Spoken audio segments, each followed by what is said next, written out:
Welcome to another episode in our CEO series here on Learn, Grow, Invest. Today, I have the pleasure of speaking with, I'd like to say, a good friend of mine, Kemal Brown. So we're going to get into his story, his journey in terms of entrepreneurship, his group of companies, a very interesting story there. And we'll talk about his plans to possibly list the company. We're not sure. We'll hear what he says. And I'm sure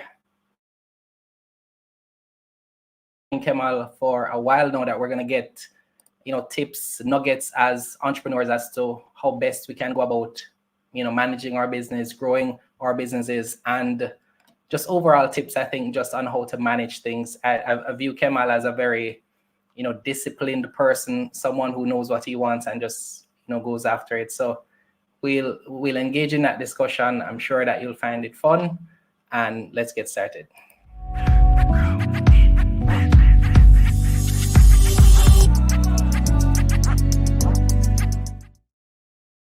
All right, let's open in prayer. Thank you, Lord, for this day. Thank you for the ability to produce wealth. We pray, Lord, that this will be a meaningful discussion, one that will bring value to those who watch it. We thank you for the opportunity to learn, grow, and invest as a community. In Jesus' name, amen. All right, everyone, join me in welcoming Kemal. Hi, Kemal. Hi, Kemal. How are you doing? Sorry about that. I'm good, Jermaine. What's poppin', man? Not much. Thank you for making the time. Thank you for saying yes the first time I asked. I appreciate Sure, man. Yes, sir, not much, but I see that cool logo animation. You look like you reach Hollywood, man. it. No, so I'll tell you the story behind that, right? Because we do have an intro that we use as our outro. My wife was just like, we can't do that anymore. That's too long. So, she did something. Good Yeah, insight there. I like it too. Brevity, Definitely. brevity is in this social media generation, a 7-second attention spans.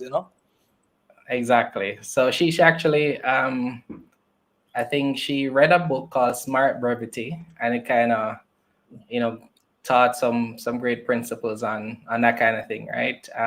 So yeah. Dope. All right, cool. So let's get started with the obvious questions. Who is Kemal Brown? That question is always a common one, right? That people typically ask, and I think change. The answer has changed as I've grown, but a couple of things remain constant. So I think I'm a catalyst for positive impact. That's one thing that Kemal is. I mean, ever since I've known myself, I've always had a very, very positive mind in terms of just always seeking to spin any negative into a positive or kind of learn instead of feel pain. And so yeah, I see myself as a catalyst for growth, a catalyst for change, a catalyst for positive impact in the world, not just locally. I'm also a stoic, so I'm big on philosophy. I've been a philosopher, I think, forever, since I was a kid. Clearly, I'm an entrepreneur, what they term a serial entrepreneur, but I just see it as an entrepreneur because entrepreneurs are essentially problem solvers, and I coin myself as that as well. I'm a hip hop junkie, so I love hip hop music. I love anything lyrical. I'm big on words. I love just kind of exploring the English language. I am not multilingual. I suck at Spanish, even though I've taken it like most Jamaicans, like 8 years out of their life, right? But I suck at Spanish. Whole lies where it ends. I collect timepieces. That's fun. I collect Latin American art. Yeah, and I box as well. And I just see myself as the term is multi-potentialite that many people use. Somebody that kind of sees themselves as talented in many areas, and I see myself, and I've actually actualized those talents. And yeah, I don't see myself outside of the space of, I'm also very spiritual. I'm a spiritual person, not religious but spiritual. Um, yeah, that's pretty much a good summary. Yeah, a All right, child so of I a do know. not leave out mommy, a child of a praying mother. There you go. There you go.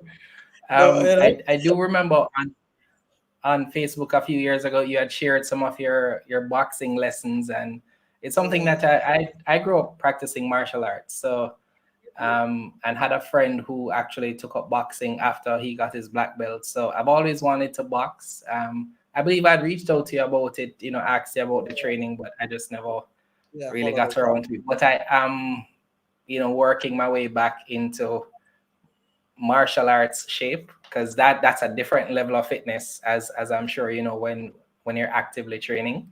Oh yeah, Um, yep, yep. I'm All very right, inactive. so I You need mean, to keep. so that's a good starting point. I think, there's more to you, of course. So we'll peel back the layers soon.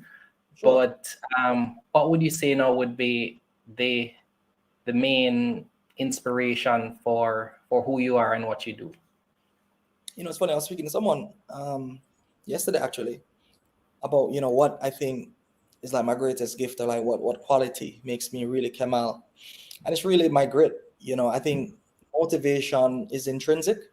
Like Les Brown, I don't think you can motivate people, right? I think motivation is intrinsic. You can remind them of the goals that they have, the things they want to achieve, but I think motivation is intrinsic. In my particular journey, I think my whole life has constantly been pushing me in a direction, and that direction is to self-actualize, to kind of find out what I want to do, who I am, and manifest that on earth. So my motivation, one, clearly I want freedom. So that freedom in our modern dispensation at times speaks to wealth.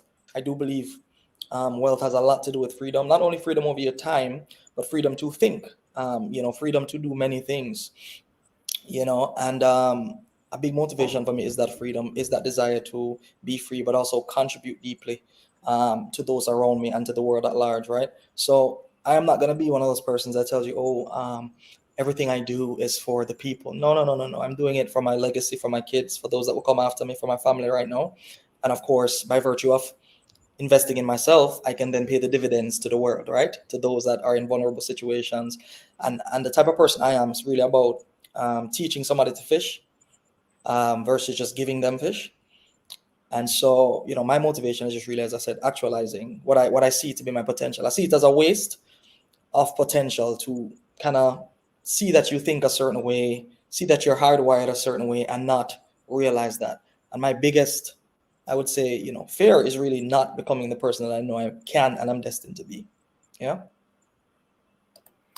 Yeah, I can relate to that. I know a few years back, I really thought about what I wanted to become in terms of how I saw that vision that I had for my life, and I thought just a lot about what it would take. Well, I had to ask myself the question as to whether or not, if I wasn't able to achieve the goals that I had set out, how would I feel about it?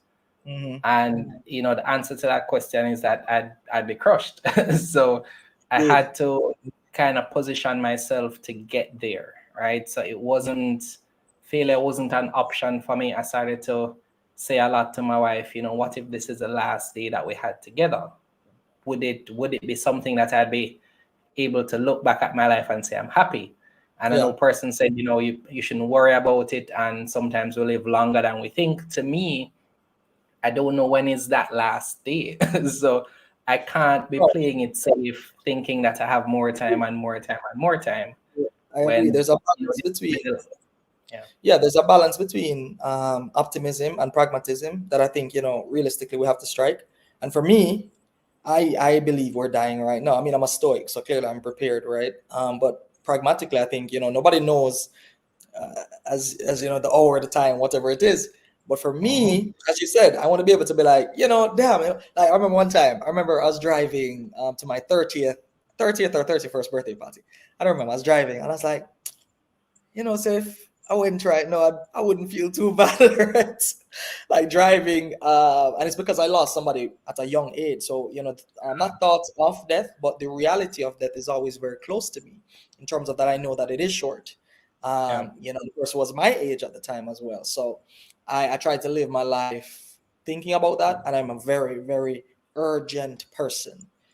Patience is my kryptonite, right? I'm not the most patient person on earth, right? I like movement, momentum, speed, fail fast, win fast, But of course, there's certain things like delayed gratification that you have to kind of pace yourself. So I'm Yeah. patient in pockets. Yeah. Yeah. And I mean, it's something where you're always on the journey, never having arrived, right? So, I mean, Yeah. patience is something that I find that it's hard to label yourself as patient because there are certain things that you're going to be impatient over. So Mhm. it's even with those labels of who I am, those things I find that I don't want to generalize anymore. I'm Mhm. patient in this area, but I'm impatient if it is that I'm dealing with other situations. I think that helps me to not think about myself in the wrong way, because if I think that I'm patient and then something happens that angers me, it'll go against what I think of myself. But if I identify with the fact that I'm patient, if it is that I'm working on something and these are the parameters, I'm good. But anything outside of that, then I'll have a problem. So those kind of things, you just kind of learn to have a sober view as of yourself, so that you're not too high or too low, because sober view to some persons may mean that you are not supposed to think about your strengths, or feel good about your strengths, but it's actually a balanced view. There are things you're good at, there are things that you could work on, right? So I think it's really being yeah, practiced. It's really accepting reality, and that's something that Stoicism has brought to me. You have to accept reality, both in terms of who you are, what the world is. I think a lot of people lead themselves astray based on not accepting reality as it is. It can be interpreted, but doesn't mean your interpretation is correct. So yeah, I'm there with you. yeah. All right, so you are someone who, as I was researching this for this interview, you do so many things, right? You make money in so many different ways. How many ways do you make money? Don't mention the companies just yet, because we'll get there. But how many different ways would you say you make money right now? Don't worry, I didn't plan to mention the companies. I mean, asking the question, I don't think it's making money. I think it's adding value. Fundamentally, that's what I try to do every day. And I was thinking about what does adding value mean, and it's something I speak to my team a lot about, because it means going a little bit above the pay grade, going the what you call it, what's that, the road less traveled. And that's why the people that tend to travel the road less traveled end up categorically better off than other persons. But I mean, I like to say that by there's affirmation I say in the mornings. Money flows to me in many different directions from many different sources, right? And that's really what it is. Sometimes things just happen, and money appears. It's like magic, right? So honestly, sometimes it's like, what happened? Outside of the corporate endeavors, I mean, it's just interesting. So I'm a speaker, for example. I'm an international speaker. I've spoken in probably 25 countries now, about 250 talks delivered. So that's one tool that I use to generate capital, especially in the early days of DGM. So I mean, I would just say, they say in the books you should have 7 sources. I'm okay having 10 to 15, right? I mean, it's really wherever it comes from. Okay, and we'll get into DGM a little later, but let's hear a little bit about your speaking career, because I do know someone who's actually interested in getting into speaking. How did that start for you? When did you think about whether or not you could be a speaker, and Sure. any tips to somebody who want to become a speaker? Sure. So funny enough, as a child, I used to say my chat enough, right? In particular, my dad, he was not fond of it, right? However, no, I like to explain and say, well, people pay me to open my mouth now, so that's dope, right? My speaking career really began, and if I think about it, it began with me being a lecturer. I used to lecture at UE and UCC. So I was a lecturer, and I didn't know then, but I was honing my approach. I was honing my speaking capabilities, learning how to do crowd control. All of that was happening in real time.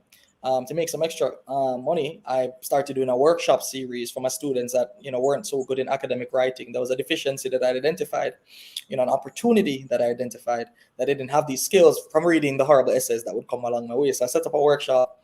Had my girlfriend at the time, cater, and we just kind of did a thing, and made like 100 grand in a weekend, right? In a day. So I was like, oh, and at the time my lecturer pay was like quarterly 64,000 from UCC, and then UE was a different thing, but just a part-time gig. I was like, well, I just made like double my quarterly salary in a day. And my students at the time, I was deeply, and I still am deeply Pan-Africanist. So I would always teach my students about empowerment, and outside of the rhetoric that I was, what you call it, the syllabus, if you will, the course outline, whatever it was, I'd always teach them about Egypt and Africa, and kind of speak, because I had locks as well. People might know that, or if the people are encountering me for the first time, they might not know that, but I have locks. And so I was big on that. And I honed my speaking there, and my students, and these were persons that range from 25 to 60. I had students in different age groups, and I never had a problem with respect, just because I prepared, I carried myself well, and I knew how to speak. My oration skills were up there, right? And it was a lot of practice. I actually started practicing speaking actively when I would get gigs. So I started learning digital. I'll tell a story about how I actually got my first like paid talk. But I would watch Les Brown every single day and talk to him in my mirror. I would just like, try to emulate his mannerisms. I'm a very visual learner. So you show me something once, I probably can do it. Right. And so I would just be observing him, teaching the mannerisms and learning his jokes. And when I was leaving the office, what is it? Office of Gender Studies, or the Center for Gender Studies. Actually, I worked there at UWI as well. I've done a lot of things, right, in terms of like distinct disciplines.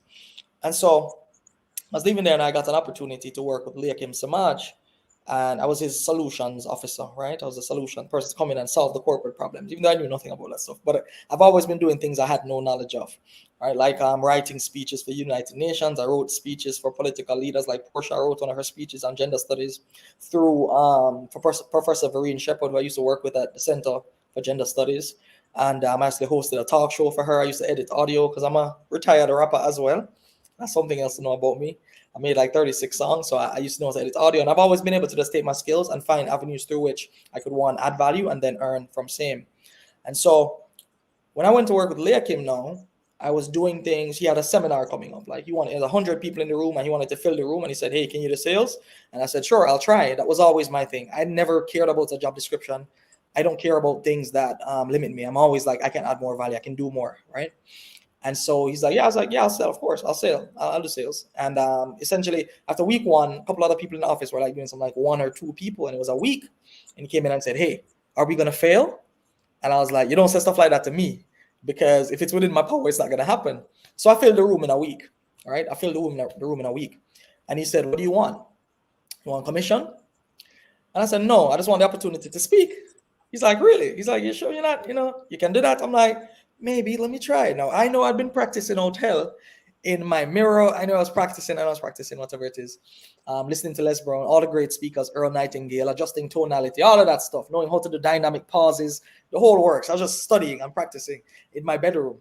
And he said, "Sure, I filled the room. So, I deserve something, right?" And so I was out there taking registration. The people came in. And then I went into the room when I realized my time was coming up. Like it was 11:15, I remember. That was when I was supposed to give my talk. And I went up on stage and I absolutely crushed it, man. He was there. I had jokes, I had everything planned out. He was there. This was on like using social media to do recruitment or something like that. Long time ago. This is 2014, somewhere around there. 2014, yeah, 2014. So I crushed it, man. After the talk, he was like, "Wow, I didn't know you had that." I'm like, "Oh, I knew what I had, right?" And then 5 people approached me and said, "We'd love for you to come and speak at our companies, this, that." And that's where it really kicked off in terms of earning from it. I gave a ton of like free talks and so on, just to kind of build my skills. But yeah, it was really that. And I respect him to this day for what he said to me. I asked him this, I think it was Hart asked me to speak to their graduates for 30 minutes when they're, and he asked him, "How much should I charge?" And at the time, the most I've ever made in corporate is $150,000 per month, right? At the time, I was making $150,000 working for him. And I asked him, "How much should I charge?" And he said, "Charge him 500. I was like, 500 US for 30 minutes? And he's like, "Yes, of course, do it." So I'm there gingerly sending this email, scared out hell. I'm like, "Oh my God, they're going to reject me." All right. And I sent it. I didn't hear nothing for a week. I'm like, "This guy set me up. Look at me overcharge people and they run away." Like 2 days after that thought, I didn't take any action though, because once again, sometimes you have to be patient in pockets.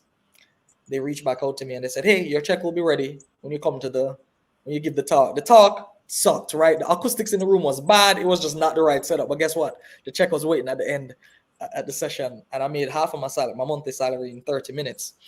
And yeah, that was really where it kind of kicked off. And I think my last talk, I made like 5,000 US for the hour. So, it's been a journey. And then after that, I got invited to travel and speak. People just, working and honing your craft and doing the work. A lot of people don't want the result without doing the work. I found that if you do the work, results follow. It's like a law of nature, right? And that's why I've never been really concerned about not having money or not having opportunities, because I know I attract them to myself through the output that I deliver. You know what I'm saying? So yeah, that was really my speaking career. I've spoken in Portugal, Canada, Colombia, Cuba, Russia. Um, yeah, I don't remember all of the places. It's been a ride. It's been a ride though, Interesting. I mean, I definitely have learned that how much you charge, well, in service-based industries, how much you charge really comes down to your confidence. Because a Indeed. lot of things and a lot of times there is no price for what you're offering because you have a unique skill set. Even if there are other persons like you, no one else has your perspective, your history, etc. So I say to persons, it comes down to how much you have confidence in what you're offering. And So that really, yeah, track record plays a yeah, large yeah, role, and just how you present yourself. yeah, I'll be like, I'm gonna charge 100,000 US. I'm like, bro, like nobody knows you. yeah, exactly. Yeah, you don't go from 0 to 100 unless you have somewhat of a record. Like somebody will have to see. So for you who have done so many speeches now, when somebody reaches out to you, they understand that there's gonna be a minimum that you charge, right? Because what I learned is that the most popular speakers have a minimum, right? We've reached out to speakers to speak at like our conferences, etc. You'll hear like a minimum, 20,000 US or 40,000 US, and I mean that's just if it's a virtual speaking engagement. For some persons, if you want them to travel, you have to cover their hotel, their airfare, all of that stuff. So yeah, man, it's very lucrative for those who may be interested in that space. When you're international, that's a different spectrum altogether, because my rates are like 15,000 minimum internationally, and I'm not a speaker anymore. I wouldn't even say I'm a speaker to that extent. I don't really want to take gigs anymore, to be honest. I've kind of shifted my focus, in terms of where I want to go, and I guess the interview will kind of show that. Yeah, makes sense. All right, so give us a little bit of an insight as to the impact of your parents on you becoming the entrepreneur you are today.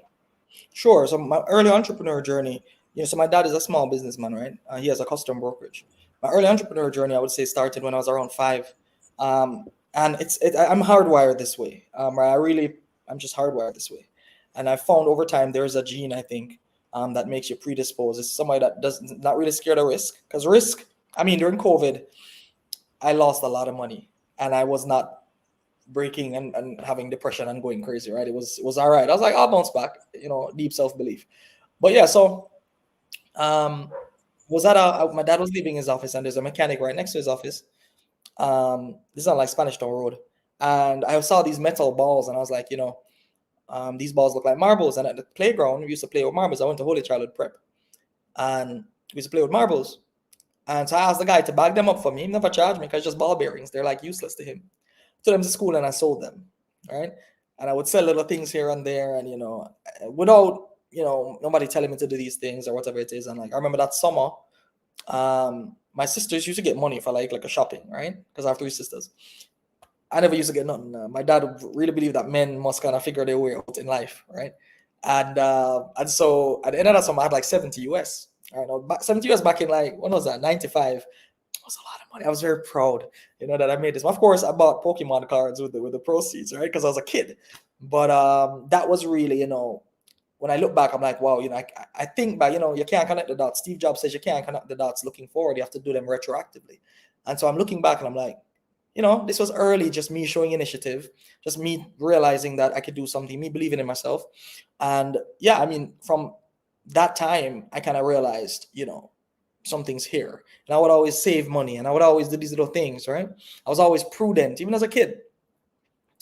Now, in terms of my dad, I think even just being in somebody's office, just being around things, I didn't know what was going on. I was a kid, but I think just knowing that, okay, my dad ran this thing. He has customers, but he owns it, that might have done something. And I saw my parents working together in the business, right?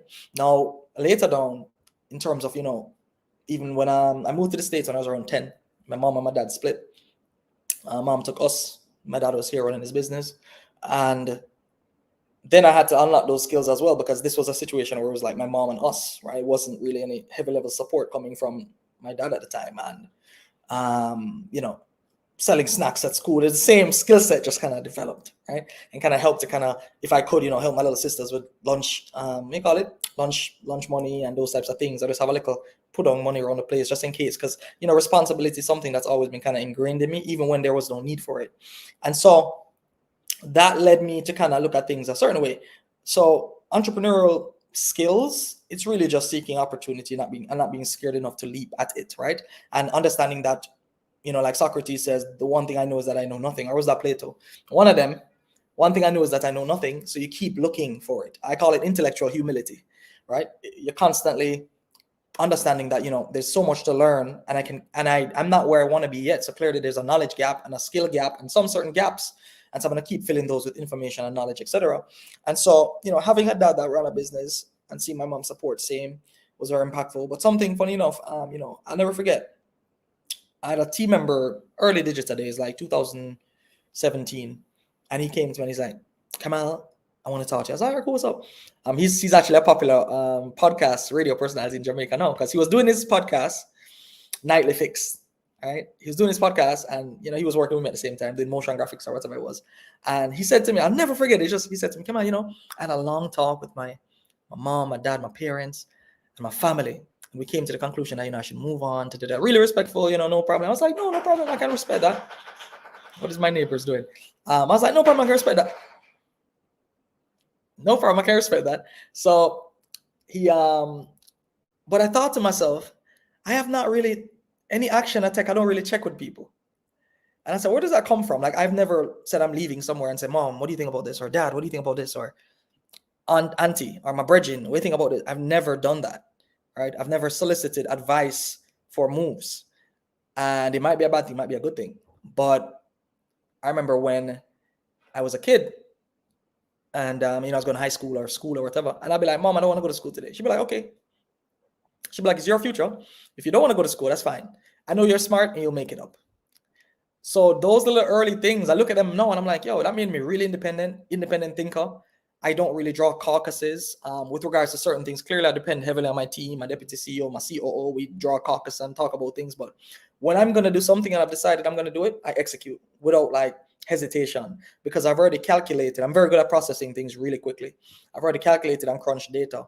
And even one of our ventures, Studio D and Enigma, which I'll discuss a bit later, those are really just I literally spent 90 million on these buildings just because I thought, this is going to be cool and I like the value and it's going to go up in 15 to 20% as soon as I buy it because of the market. And I'm just hitting these things, these nodes around in my head based on pre-existing knowledge and the work that I do in terms of just reading and educating myself and asking questions.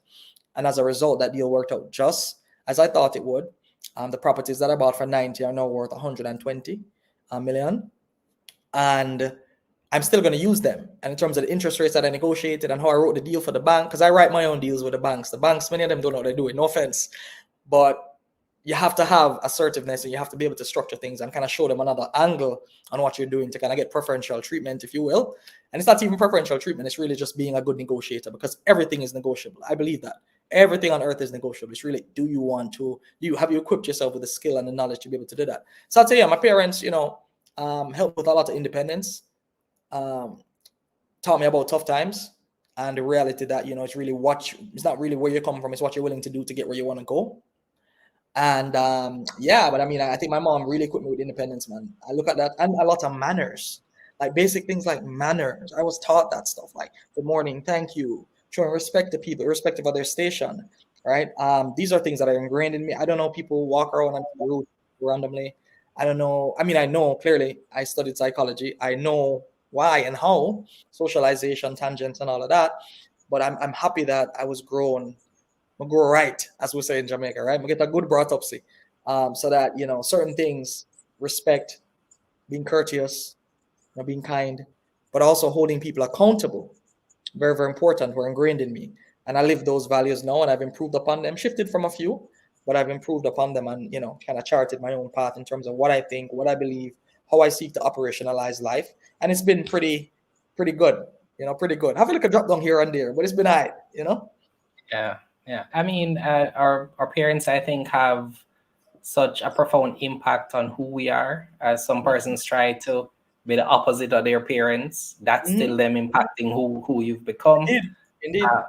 what I've learned to embrace is I call it I'm version 2 of them, right? There are things that I like about my father. There are things that I don't like. Yeah. Same for my mom. So the things that I see as weaknesses, I try to manage those. The things that I see as strengths, I'm leaning into them because that's how, as wired, that's how I was raised. So yeah, good stuff. Yeah, So I mean, let's just to add on to that point, I mean, you have to cherry pick who you are. You decide who you are. I think after you reach like age 17, you can't blame mommy and daddy again.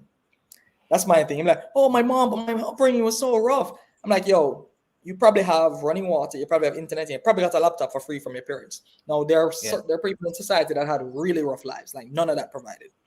And that's a different case altogether. But middle class, lower middle class, you can go on Fiverr now and Google skills. I mean, there's a ton of things. It's just really, do you want to?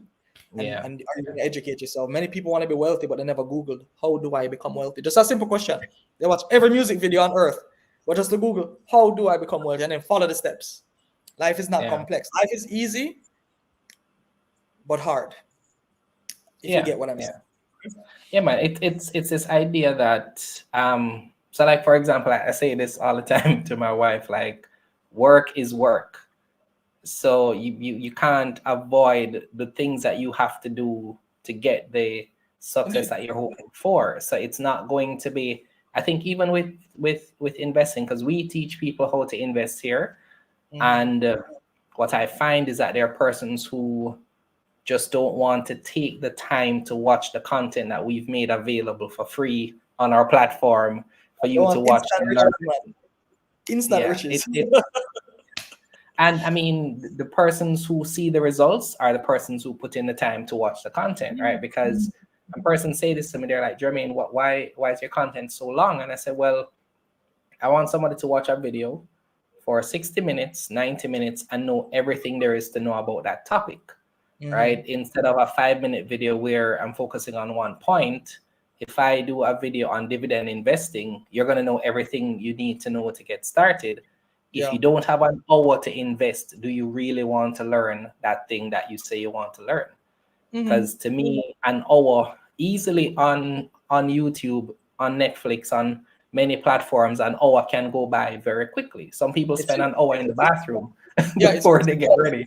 It comes down to decisions and what you prioritize in your life. That's what it really comes down to. I would watch Les Brown videos for an hour, Earl Nightingale 2 hours, just him talking, right? I don't sit there and listen and take notes. I've watched a lot of courses free on YouTube, as you said, like higher level skills that I'm building now, PE skills for digital ventures.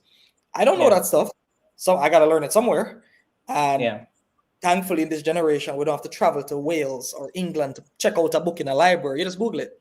Exactly. And so I think it's really, as you said, your desire. How bad do you want it? And the truth is, many people don't want it. They talk about wanting it. Yeah. We have the most access to information ever, and yet, I mean, I wouldn't say we are collectively the smartest we've ever been, which is strange, right? It's this interesting because we have so much information.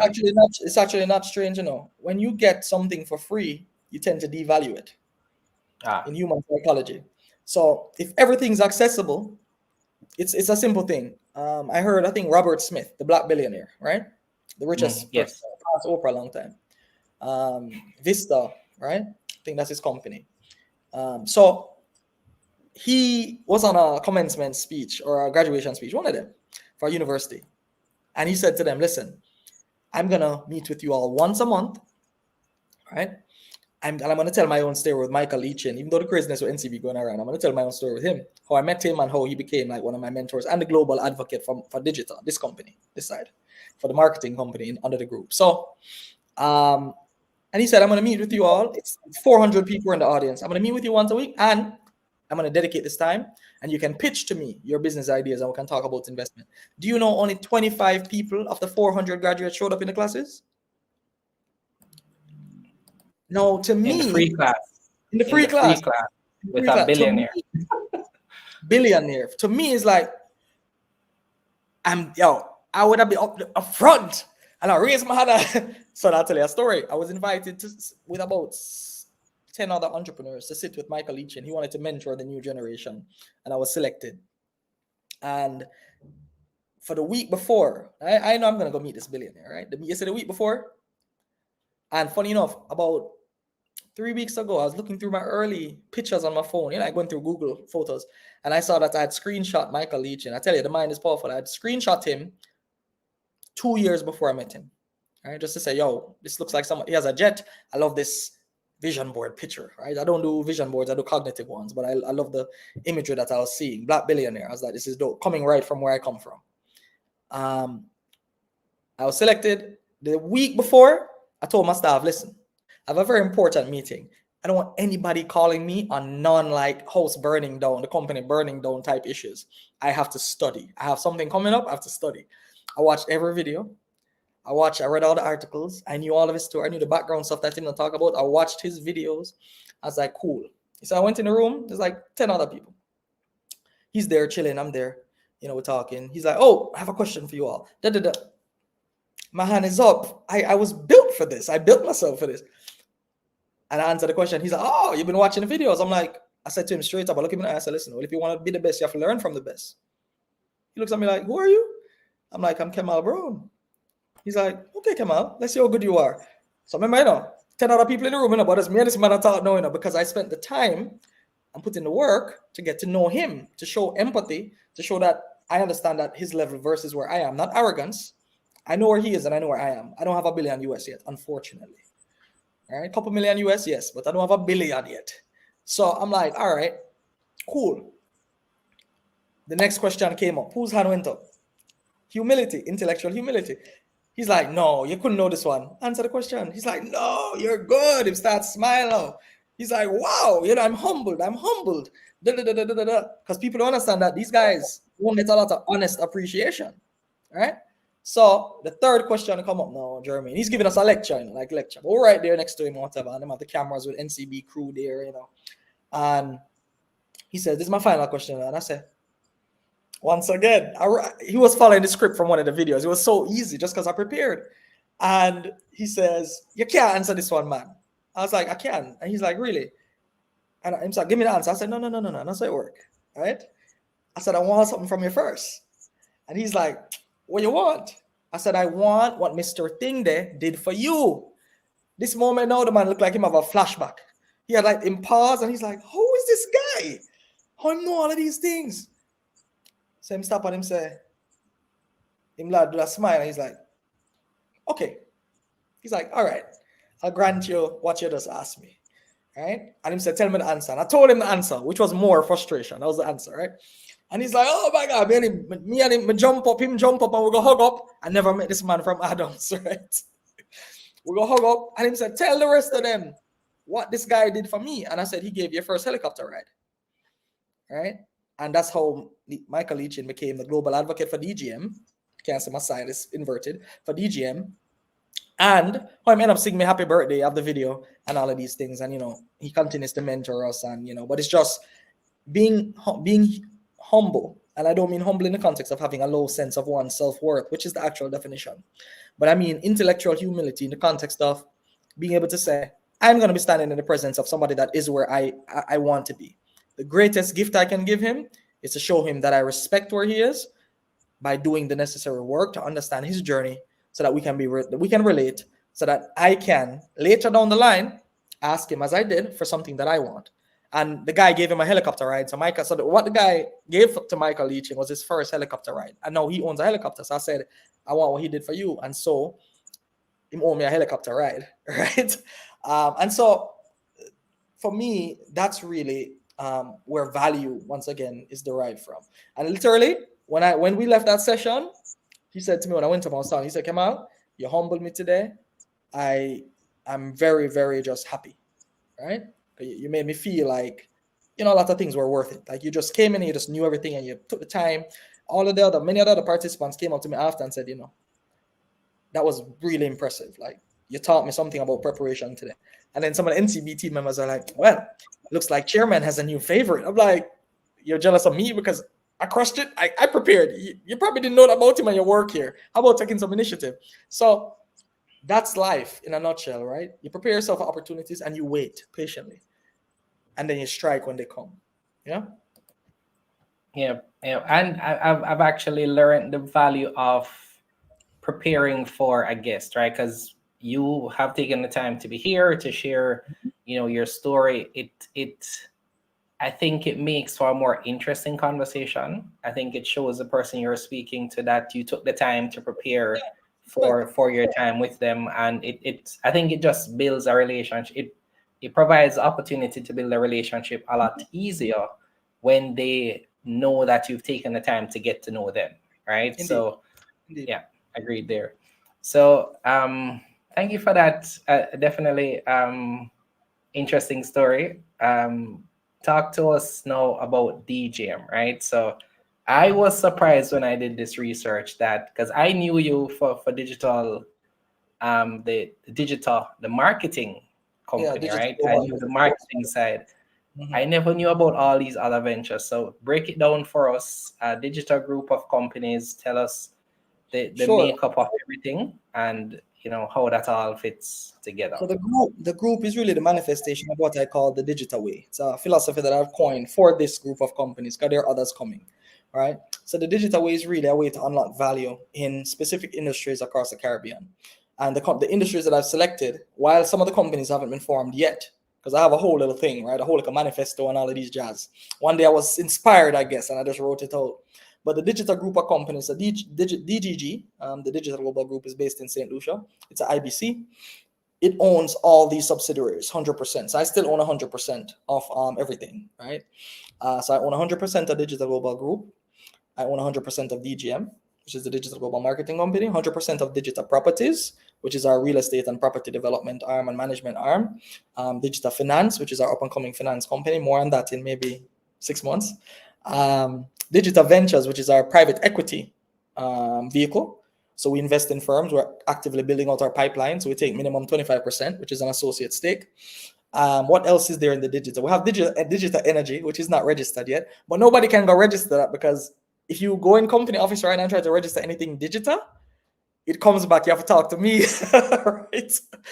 What is that little thing going on? Is that me? I don't know. That was cool though. So yeah, I Yeah, mean, that's all you. That's all you. I don't know what that is, by the what that way. was a while ago. I didn't do it. That's just magic, right? You see, special vibes. Oh yeah, so I didn't touch anything or anything. My hands are right here. So yeah, and then so DGM is what I'm most known for, as you would have said. And yeah, it's our communications arm for the group, right? So I sit as chairman of the group, and I'm also the CEO of Digital Global Marketing. I'm just a director in digital properties, even though I own 100%. And then the other subsidiaries, it's people light, capital, and insight heavy. GM has around 30 people that work within the company. Digital properties, 4 or something like that, right? You don't need a lot of people. Digital Ventures is me and an advisor, right? Me and a special advisor. And finance, that's ramping up, right? That's ramping up. So we have digital energy coming. We have a few other companies under that portfolio, under the Digital Global Group coming, and then we're going to shift to another entity. Or not, we're going to shift. These companies will be, once they're at their, operating capacity that I'm happy with, another group is going to come down the line, which I already have the name for and everything, but I'm just kind of living through this value right now. So pretty simple. DGM is communications. Digital properties is real estate. Digital ventures is PE, private equity. Digital finance is finance, starting micro. Who knows? It might be digital bank if things go into who knows? I mean, I don't put caps on my vision, you know what I'm saying?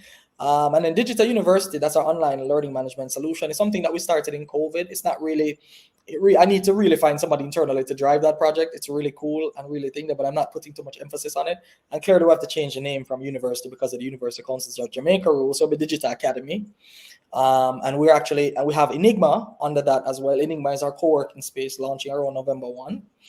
And then we have Studio D, which is Studio Digital. These two entities are side by side, which is the concept is ideate and then create. So you ideate on the left and create on the right. We bought the two buildings I spoke about that we acquired for about 90 million.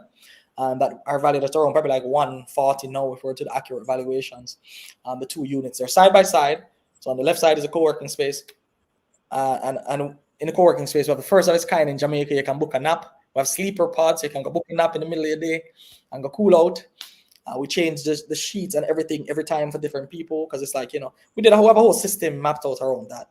And then the production studio, clearly everything production, live streaming video. We have everything in-house now.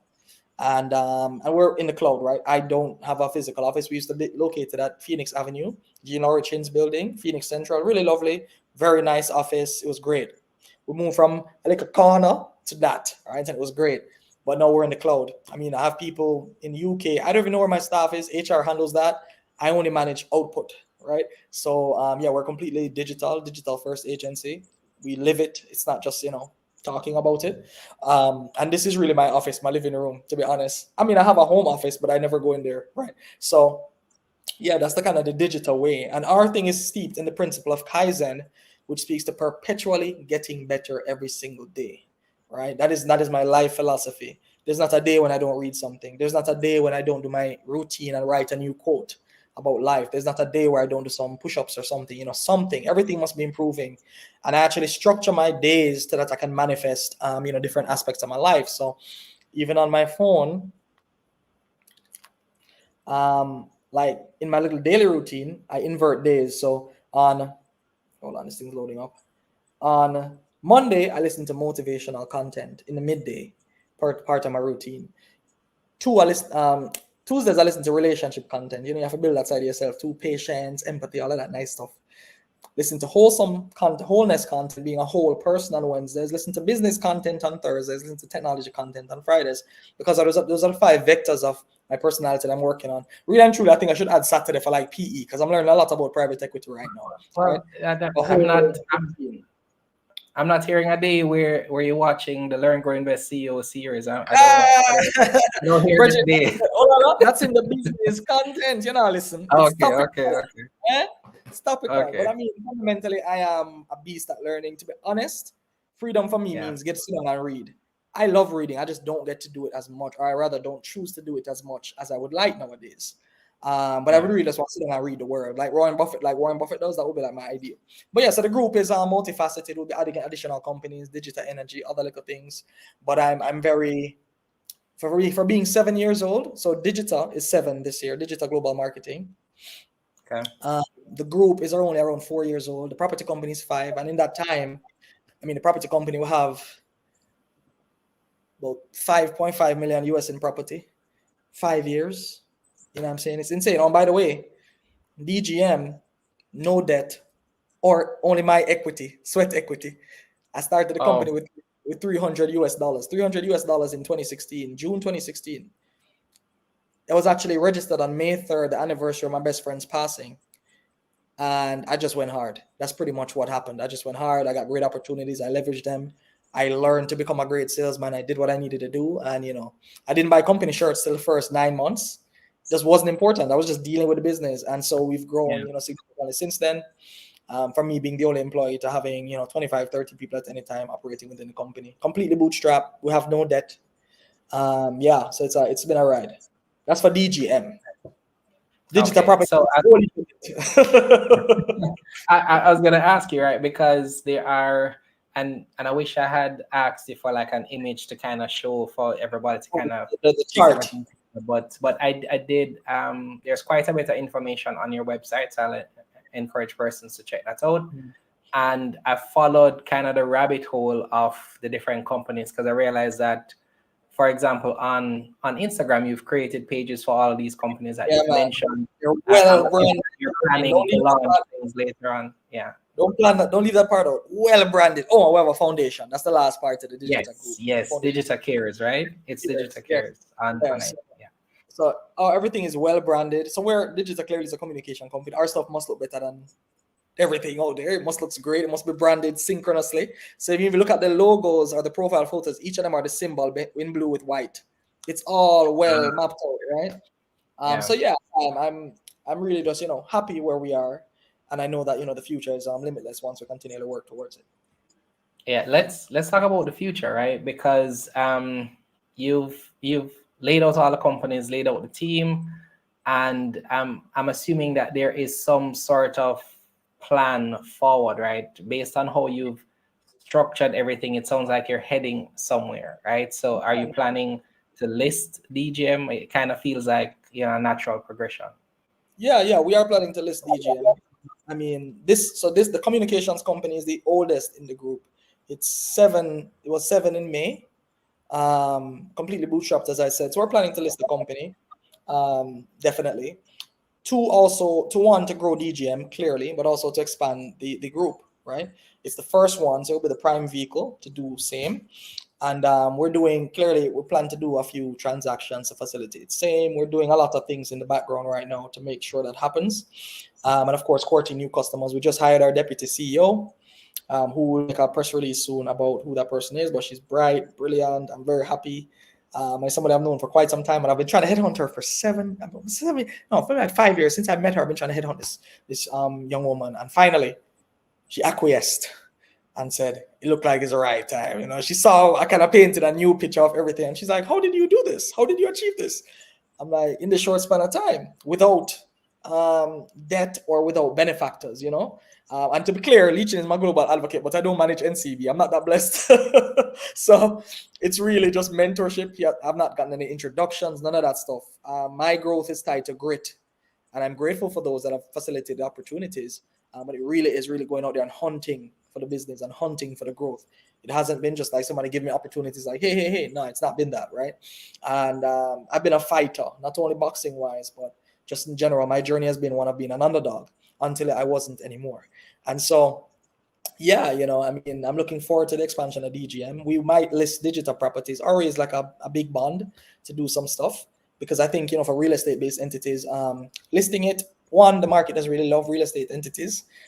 Two, debt is a better strategy if you can get the debt for just expanding, because what do you call it? The cycle for if you're doing a development, for example, is 2 to 3 years. And so in that time, you can probably pay back, you know, and retain equity in the company and just keep flipping. If you're doing development, if it is that you're a property management company, it's really service based. So, you know, you grow organically. And for DGM, we grew organically. And I tell people this all the time. If you have a service based company, you don't need to go run out and get an investor. I remember early on in that time period, there was a time when WhatsApp sold to Facebook. Let me tell you something. So many businesses were registered in Jamaica at that time. Everybody wanted to be a startup founder. Everybody wanted to be an entrepreneur. And I remember a lot of my friends were doing all these fancy things and aquaponics and this and that. And a lot of those companies don't exist anymore. Why? Because fundamentally, business is about serving a need. Right? And if the need is experimental, and for example, I look at the National Bakery story, you know, and I look at the Hendricksons, and it's bread money bought the Pegasus, bread, right? Something that people need, not necessarily want, right? You need some bread in the morning to sip in your tea. You need some bread for a sandwich. I mean, bread money bought the Pegasus, bought hotels, bought this, bought that. And I think, you know, sometimes you get too obsessed with fanciness instead of just deliver value. What is the value that the bread delivered? You didn't go hungry for an affordable price. Also, you got sliced breads. You didn't need to cut it, so it was efficient and save time. They introduced sliced bread to Jamaica. I look at a lot of entrepreneurs and stories and try to synthesize their knowledge and be like, what led to this differentiation in the market that led to this catapulting growth? And of course, clearly being able to manage money very well. I think, you know, DGM being bootstrapped to where we are now, everybody paid on time, everybody get paid. You know, we don't have any debt. We're not, you know, I'm not saying sometimes it's not hard. I didn't have to sell my car and none of that craziness, because I think if you plan prudently, you shouldn't be in those problems in a service-based company. For example, in DGM, if we lose a client that is like a you know, good amount of revenue, I'm sorry, we're pulling a leech in with NCB. No offense, I'm chopping heads, because profitability must be maintained. And clearly, you always keep your best people. You keep your best people no matter what. And so, you know, if I am trimming, it's because, you know, that person wouldn't have added fundamental value. And so the story of the group and the story of DGM and the fact that we're expanding and gonna list, it's only a logical progression. And it's also a good thing for, you know, entrepreneurs to exit at. I think, you know, there's this bad stigma in the market. Oh, he sold some shares, or no, I think, you know, building something for a decade, you deserve a little reprieve. And some persons might take some equity out of the company and sell that and then raise money for the company or whatever. It's like JFP, Jamaica Fibercars, yeah, they did that and people look down on it. But I think that's being, and to be very frank, you're an investor, Jermaine, and where I'm an investor, I have massive equity positions in different companies, and some small, some larger. But I also understand that I'm just an investor. I am not the one running the business, making the hard decisions, et cetera, et cetera, et cetera. And so I don't put undue, like some investors do, like they want to get so mad at the management. You're messing up my money. I don't own like one share, right? It's crazy to me.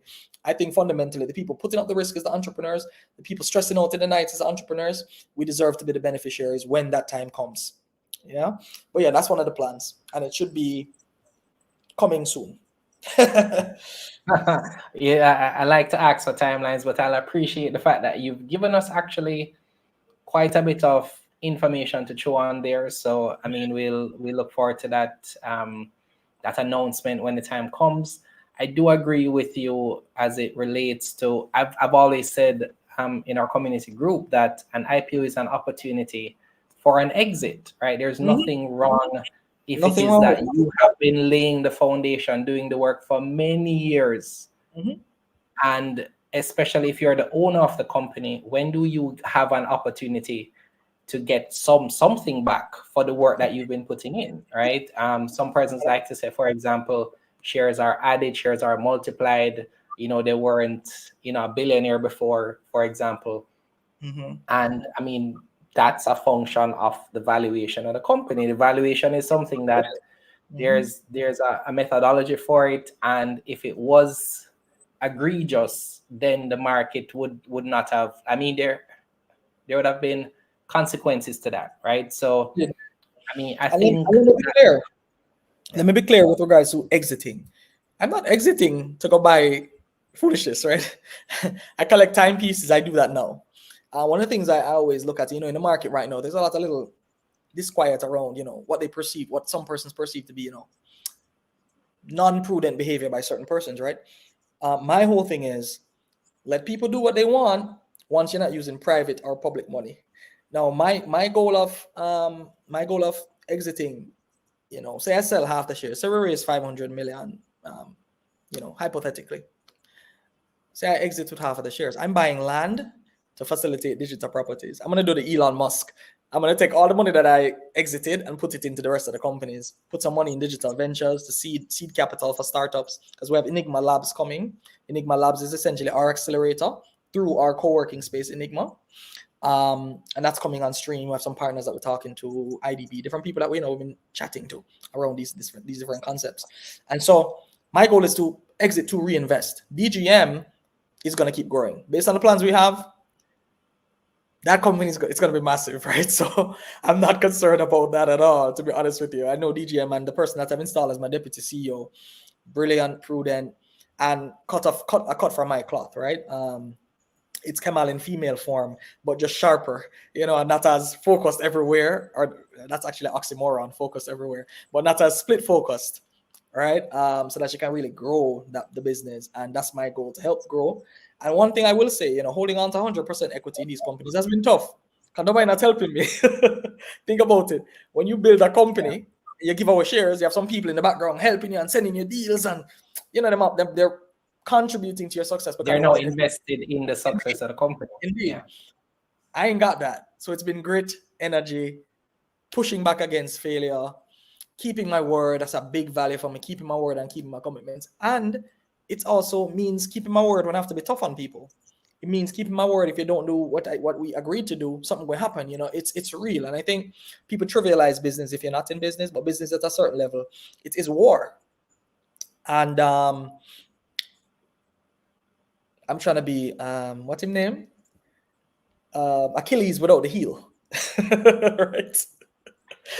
I'm trying to be the warlord, but at the same time, I also know where I am once again. I mean, there are massive companies in Jamaica that are private. Some big companies that people don't understand the level of these companies and the level of wealth that is within Jamaica, right? And it's quiet. So I understand where I play. And I back in my youth, I used to be like, I'm going to be a US billionaire. I still believe that. Because I'm looking at people like MLC. But maybe my son maybe I get to 200 million US and my son or my daughter, get to that next step, but I'm going to do my very best to realize that,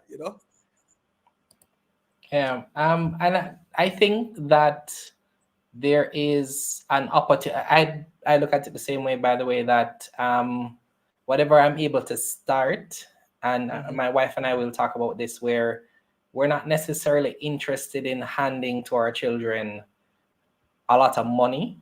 We're more interested in preparing them mentally, because someone came and did an interview last year, and he shared that wealth often doesn't go through multiple generations. Yes, exactly. So and it's interesting to hear that, right? Because and I can appreciate the work that we've had to put in to get where we are. And I think sometimes if you receive a handout, you don't appreciate the amount of work you need to put in to maintain and grow something. Yeah, we literally said it earlier that if you get something for free, there's not a lot of value ascribed to it. You know, and I mean, don't get me wrong, there'll be children, like I look at Adam Stewart, he's come and he's built on Butch's legacy, man. I mean, that guy's a beast, right? And fundamentally, that's what you want.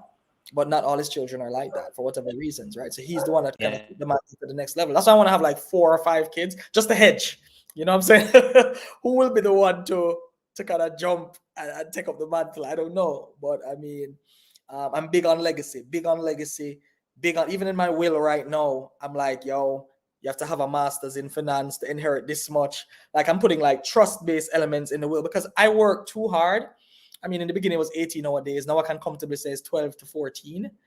And especially because I'm running so many different companies, looking at deals constantly, PE deals, real estate deals, analyzing these, sending it to my advisors before. I mean, analyzing, then sending it to them, looking at deals for different things, right? So it's a lot coming across my desk. So the work hasn't decreased.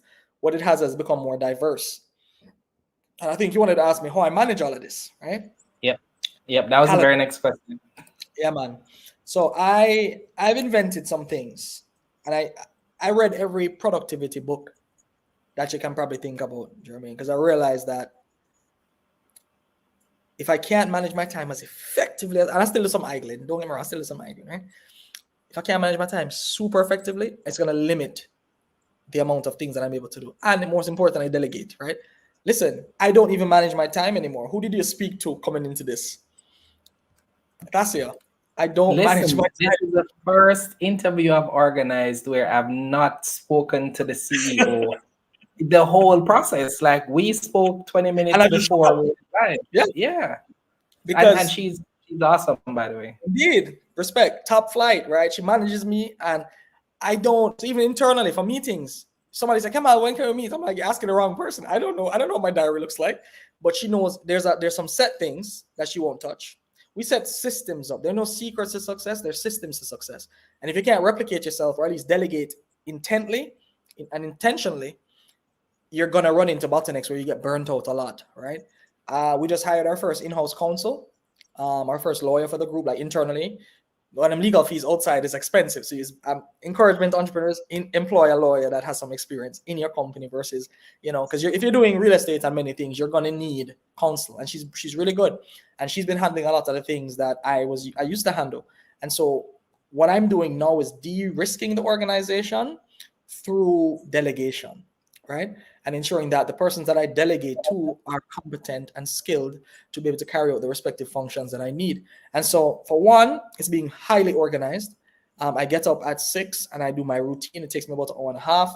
And my whole routine, I do my brush my teeth, my affirmations, do my prayer, do my meditation, all of that stuff. Writing my gratitude diary, my self-love journal, my reflections on the day journal, my meditations on life. That's where I jot down quotes every day, right? These things it's done in an hour and a half. Do my recite Desiderata. This whole thing is there. And then, of course, watch the video on business. And in the night, brush my teeth. Everything is listed, right? So hyper organized and disciplined. I'm not going to say I haven't fallen off the train when things have been massively busy, but I really try. I'm on a good pattern even as we speak today. And I'm hoping to continue that, right? But it's one, really managing your time effectively. Using lists. I found lists to be very transformative and powerful, just keeping things top of mind. And I don't have to-do list. I have get-to-do list. Simple words change how your brain interprets things, right? And I believe in that. And so Additionally, delegate. Get competent people, delegate. It took me some while to do that. It took me some time to learn that skill and be like, trust people to delegate and trust people to keep their word and manage things. And when you find the right people, you find that you trust way more, right? And so, yeah, I mean, managing multiple companies is really that. And just having competent teams. So, for example, if I need, we have someone that manages the properties. I really don't know anything when I see the money hit the accounts, right? When we have rentals or whatever it is, right? Because we have quite a few properties in luxury areas, luxury apartments and so on, about the place that we rent out. That was a crux. And we know we have commercial properties and so on and so forth, right? And we're building as well. We're doing a development, our first development, 30 units, and we're doing a commercial development as well. So there's a lot going on. But guess what? I don't really have anything to do. We have contractors, we have different people, engineers, MEP. They're managing the thing. All I need to do is really come down hard sometimes, say yes or no, push back on respective things, And of course, our in-house counsel now manages a lot of those interactions. So I'm slowly taking myself out of certain elements of the business to focus on being that visionary leader. Clearly, in the beginning of this year, we actually acquired some property in Panama. So Digital Properties is international now. We're actually looking at something in Sao Paulo, Brazil. We're looking at something in Greece. So I'm not just talking. I really believe in execution. And I like to say, and this is no offense to anyone, but and it's just the depth of my belief in myself. Like, it's like when Jesus talked, it must come to pass. Like, you know what I'm saying? It must come to pass. It's like the word. And I believe that. I believe in myself. And because keeping my word is such a big part of who I am, I do stress myself out sometimes if it is that things are moving a little slower than I want to. But I think that's just a function of being a dynamic entrepreneur that wants to push things forward and beat the agenda. But a big part of to be honest, it's not like I didn't want co-founders for some of these companies. It just didn't work out that way. It just didn't work out. There are people that roved around digital in the beginning when I started it, but they weren't sticky. They weren't sticky. And I just believe that, I'm just going to keep doing what I need to do and the right people come along. And so now we're at a stage where, nobody's getting just equity. Nobody's getting equity. You'll get pre-IPO shares and so on and so forth. And, we'll have an ESOP set up for the company, but I don't need to attract talent by giving them shares in the company at this point because we're close to our goal. And, I kind of put in the work already. And now people are coming on now. They're beneficiaries of said work. And so, they got to put in and show that effort to kind of, if they wanted, like 1% of the company or something like that, versus just being a PE partner or something of that nature. So I think that's kind of like how I would summarize just what we're up to. It's a lot of things. Sometimes I wonder to myself, how am I buying property in Greece, Virgin? Like, what you do? Like, you don't even live over. But that's the next thing. It's like finding different like what makes sense. Does it make money? I don't do things because it's popular or cool. I'm a very prudent entrepreneur. I mean, prudent to the extent that I still eat cup noodle and patty, right? Like people, I even know somebody said to me, patty is luxury goods now, right? But just to show, like I still cheese patty especially is luxury, right? I don't have cheese. I have the regular beef. Let me say, right? so the thing is, though, people might perceive you a certain way. Like for me, I live in a beautiful home, right? Bought it before COVID. I have a lot of luxury watches. I have my Rolexes. I drive a very nice car.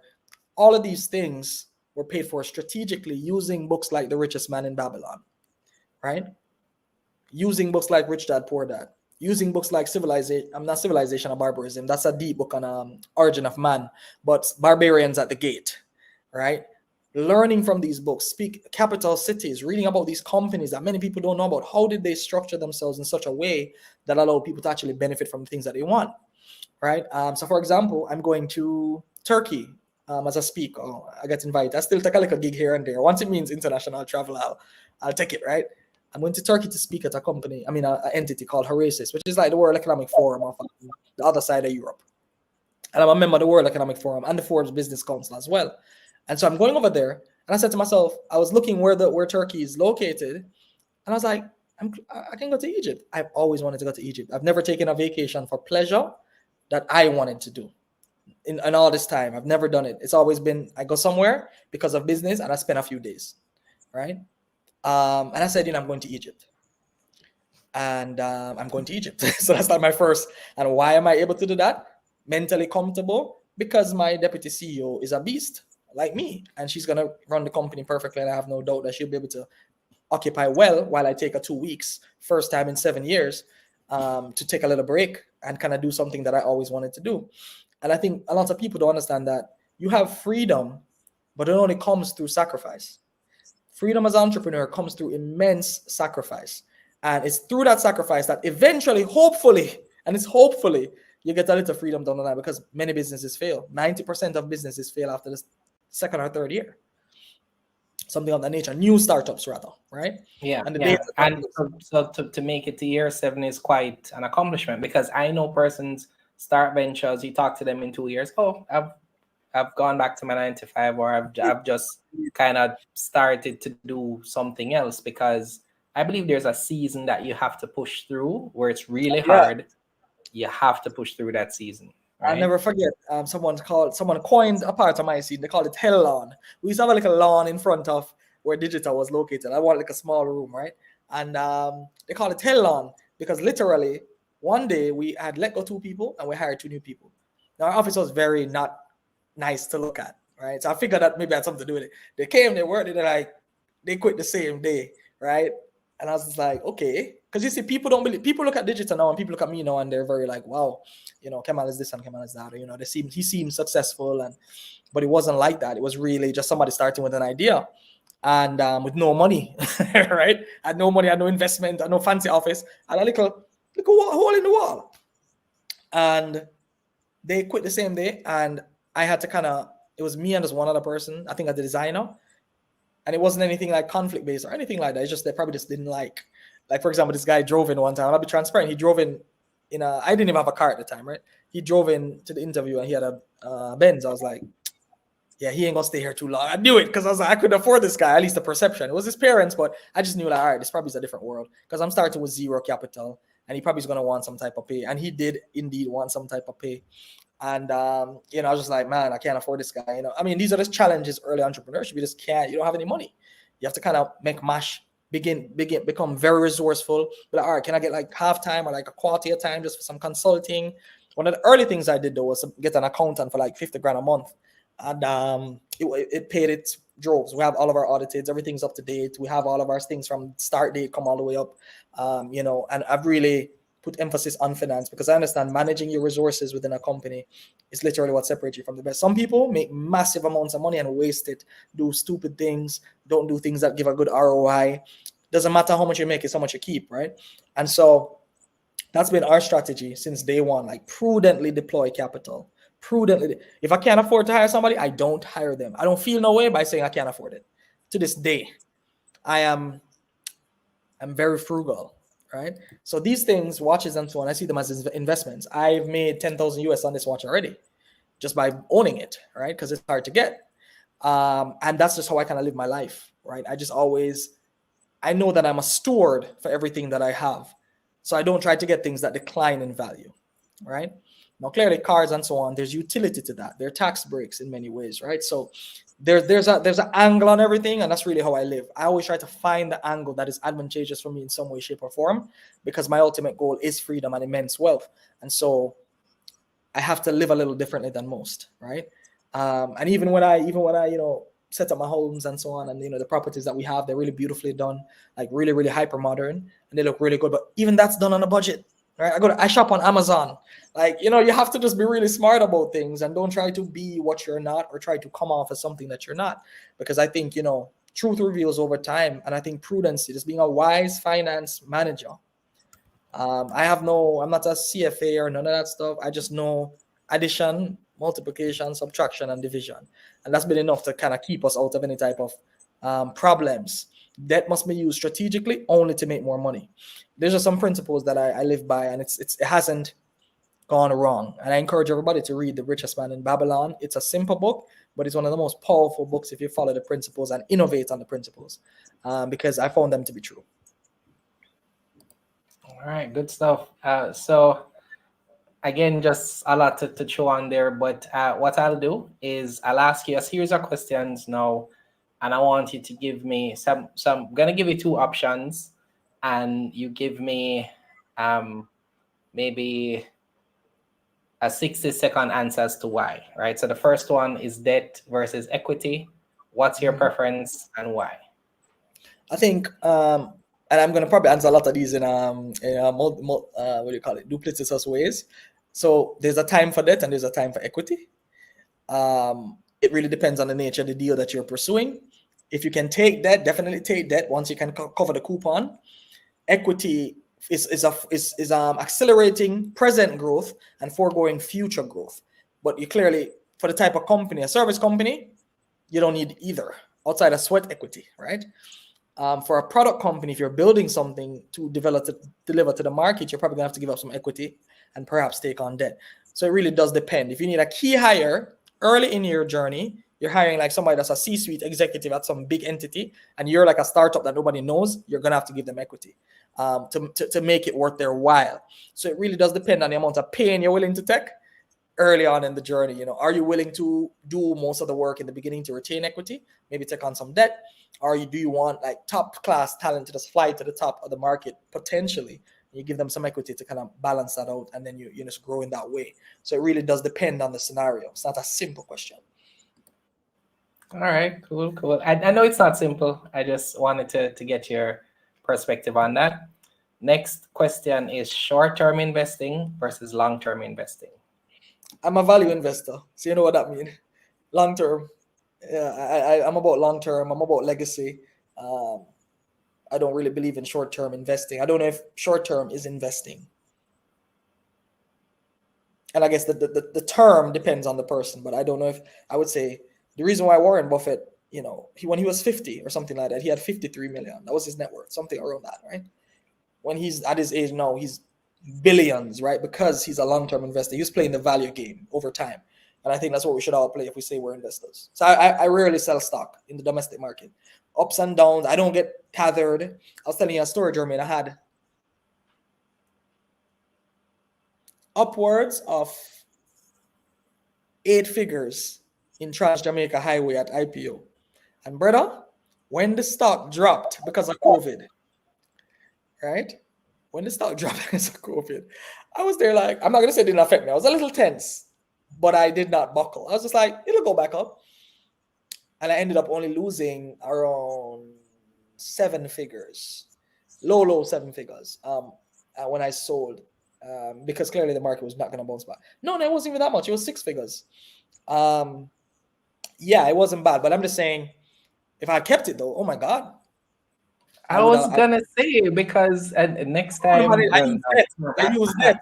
I couldn't manage it. I used publicly. Yes. I figured as much because some persons use margin, but I used the margin. Kemal, that dividend would have been nice for the last 3 years. Would have nice, and not only that, the cap gains because the stock was at $8 it's now at 279 last I checked, so it'd have been good. But that's also opportunity cost. That's another big thing for me, right? Because clearly that's a long time. That's 3 years waiting for a double. You could have doubled in many stocks and then come over. So my point is, but you're a long-term investor. No, but no, but I'm not still on them beat up the margin stock, right? I can't. That don't make sense. You have to kind of get out of the margin because you're unaware of how the market will perform and how long the tourism cycle would have been, or the lack of tourism. So, yeah, that was a move. I'm not upset about it. I bought back. I'm doing pretty well in that stock right now. But I do believe, as I said, everything in life is contextual, but I also believe that everything is binary. So I have some oxymoronic thoughts, but I mean, it balances out in the end. I end up winning in the end, you know? All right, I get you. I mean, well, I'll just a little bit on Trans Jamaica. I remember when it went down after IPO. I used margin to buy at IPO as well, and I sold shortly after because what I was seeing is that it would have taken a little while, right? Indeed. And then when I was like, okay, cool, things are more or less stable, then I was able to rebuy at I believe I started at about $1.20. I started accumulating from there, and so of course, you know, that's doing well for me now. But yeah, we could talk about that stock. Yeah, man, it was a but I think as well, you know, one of my goals, to be honest, I'm gonna buy more. Not to tell. By the way, this is not investment advice. No disclaimer needed. You're not an analyst, so yeah, indeed. All right, I'm just talking. So the point is, because I think, I mean, hotel infrastructure. I mean, not hotel. The highway infrastructure is expanding. Yep. Tourism will continue to boom in Jamaica. The dividends are healthy. So if you just set your money and park it there, I mean, it's a really good buy, I think. Yeah. Yeah. All right, next question. I have two more for you here, right? Sure. Instant or delayed gratification? Delayed gratification all the way, man. That's been my journey. I've delayed a lot. So people see me now and they assume certain things, but I've delayed a lot. I took, funny enough, even where cabs are concerned, right? I started the company with 300 US that we got from a customer. I gave half to the design, I took my half and registered digital. And I didn't pay myself in digital for a year. My accountant used to laugh and say I'm giving myself a stipend. I would pay my team. What I would do is speak to survive. So I would speak, get a 3,000 US, pay my bills. And I had a taxi on the road. That was one of my early little things, right? But yeah, I mean, delayed gratification all the way. I have delayed so much, sometimes too much, sometimes, but it paid off in the end, because there's a real opportunity cost to splurging capital and splurging time. And I truly believe in delayed gratification as a function of how you should live. They show that there's this study, the marshmallow test. If a child can delay eating the marshmallow, they tested children, and the children that delayed eating the marshmallow until the scientists came back did well in life, did more well in life, more successful, more wealth than the children that had to grab the marshmallow immediately as the guy walked off. And it's telling that, if you don't delay gratification, you won't be able to, you'll jump at every opportunity instead of the right opportunity. And the right opportunity is the one that's going to take you where you want to go. Yeah. Yep, agreed. And finally, organic or inorganic growth? Both depending on the circumstance. I think organic growth, I have done that with DGM, but digital properties is not going to be organic. I'm using debt to build these things, scaling up. I do believe in acquisitions. As I said, digital ventures, we do have, a pipeline of things that we're looking at locally and internationally. And so, definitely, I think both have utility. Everything is contextual. Yeah. All right. So we'll close out, and thank you so much for that perspective. I think there are definitely a lot of things that we can take from everything that you've said so far. For those who've just joined us, you definitely want to rewatch this from the start. So where we are now, we like to close things out by asking a little bit more on the personal side. So you already kind of gave us some ideas to the type of investor you are, but give us the broad perspective as to what's in your portfolio, right? So how do you invest? So you mentioned stocks, you mentioned real estate, but we're talking about personal, right? So not your companies. How do you invest personally? Well, firstly, and I'm going to give a very generic and annoying answer, right? I invest in myself. It's true, though.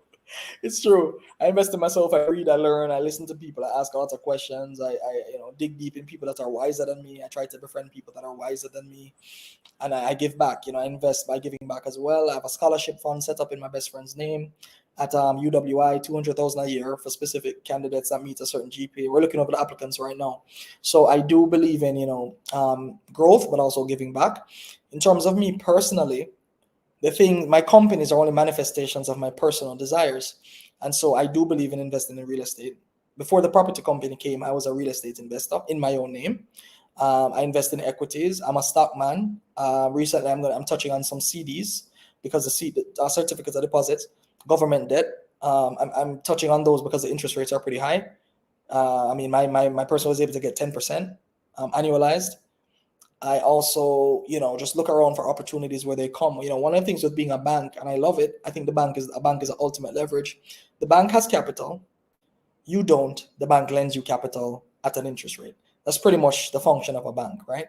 That's what they do, and charge your fees or whatever it is. And I think that's such a great place to be in. So, digital bank, who knows? Brown bank, right? But personally, yeah, I think those are the areas that I invest in. I do a lot of reading, clearly equities. I did a bond early in my career. Real estate, clearly. I invest in companies personally and privately too, right? Give some capital. So there's PE, both personally and privately. So yeah, I think there are, manifestations of that. I invest in timepieces and art. My timepiece collection is pretty good in terms of, the value of same. And even my art, it's really good. I buy a lot of Latin American art, massive pieces. There's one behind me or one in front of me right here.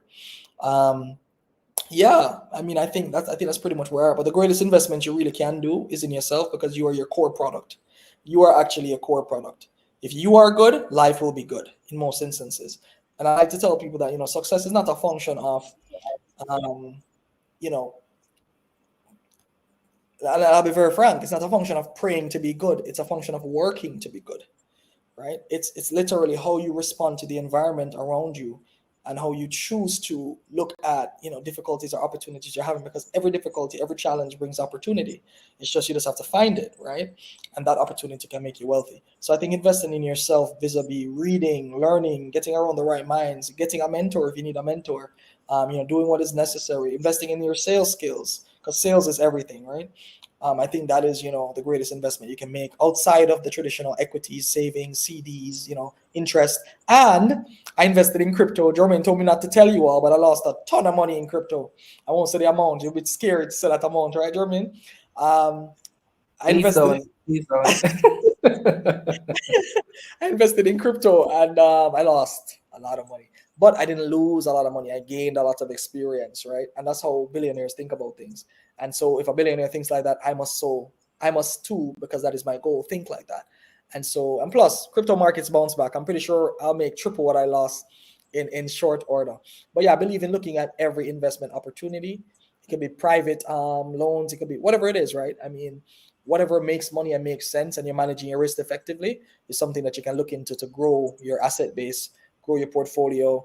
And definitely, as you said, Jermaine, it's about taking the time to learn, so that you can make prudent decisions. I made a lot of mistakes in my investment journey about things I had no business buying.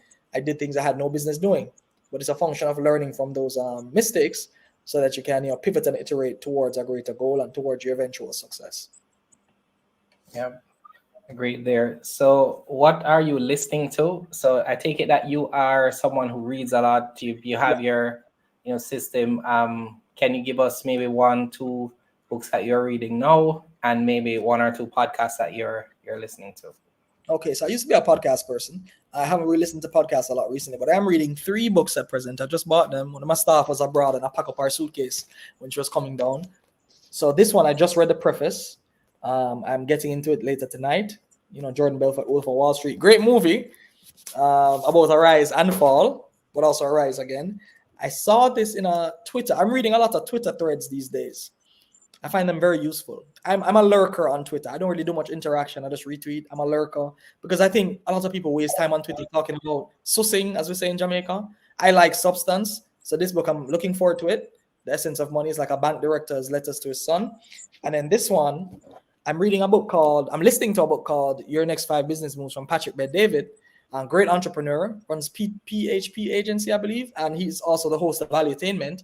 And he recommended this because I have this, right, the hypomanic edge. I knew something was a little off with me, and so I definitely identify with this a lot. The hypomanic edge, it's not manic, but it's just your brain is just moving at a pace.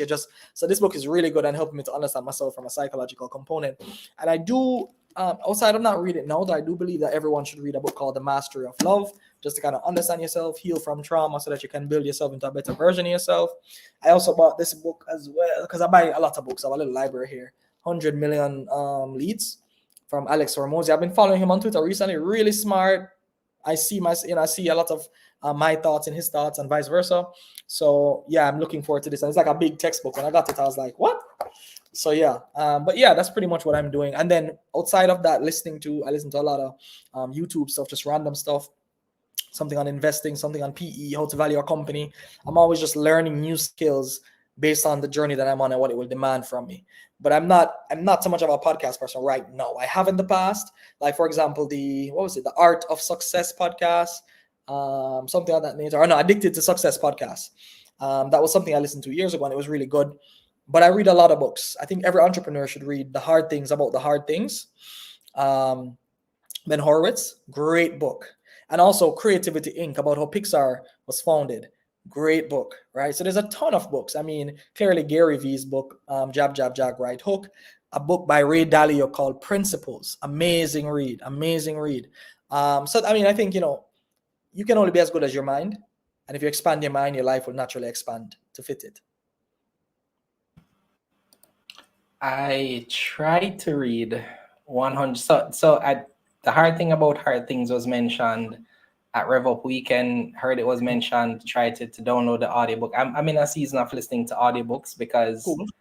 I find that actually like to listen because I do so much talking. I listen to audiobooks, and the challenge that I have now, this may not be an issue for 90% of people, but it's a language. It's hard for me to get past language, and that's it. That's what you may find if you just started. I mean, you probably don't have an issue with that.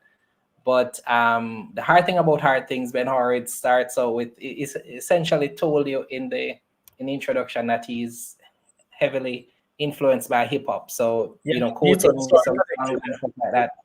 I love the story. I wish they would make a clean version of that book because I'd love to share that. I'd love to share that book, but Yeah, it's just, I don't have any. yeah. Yeah, I curse. I don't have any problem with that. To be very frank with you, Yeah, I read it like yeah. So, yeah. So that's the thing. I figure that most persons may not have that issue, but for me, I find that, and the reason why I don't watch or listen to cursing now is that in the past it's something that I struggled with. So to me, if I'm hearing it, I may no, not definitely. always watch what I say. So it's just The eyes and ears are windows to the soul. They say. So I agree. For me, I read a study that they say people that curse are the most honest. I was like, damn, I'm doing well then. So I mean, but it's not clearly I haven't cursed once here. I mean, it's time yeah. and place. Yeah, man. Yeah, man. Yeah, and I think that so for me, and also I think since I became a parent, I'm mindful of just like my son repeats everything I say. Yeah. Everything. So I have to, be very intent. And there are certain things that not even like a cursed word, but they're like everything that I say, he Tonality, repeats. yeah, So tonality. just, So you say things. yeah, man. No, right now I have my Akita puppy. So I don't know if she's cursing in dog speak, but she probably hear some things sometime when some calls get heated or I'm negotiating a deal because I'm very aggressive in business, right? That doesn't mean I'm cursing at people and stuff. And I just mean Yeah. my tonality will because I get excited. I'm very passionate about when I'm doing things. And worse when I created a deal. So many people might not know this, and I'll get this to your audience. The reason why JMMB has, I think, the sales rates and equities that they do right now is yours truly.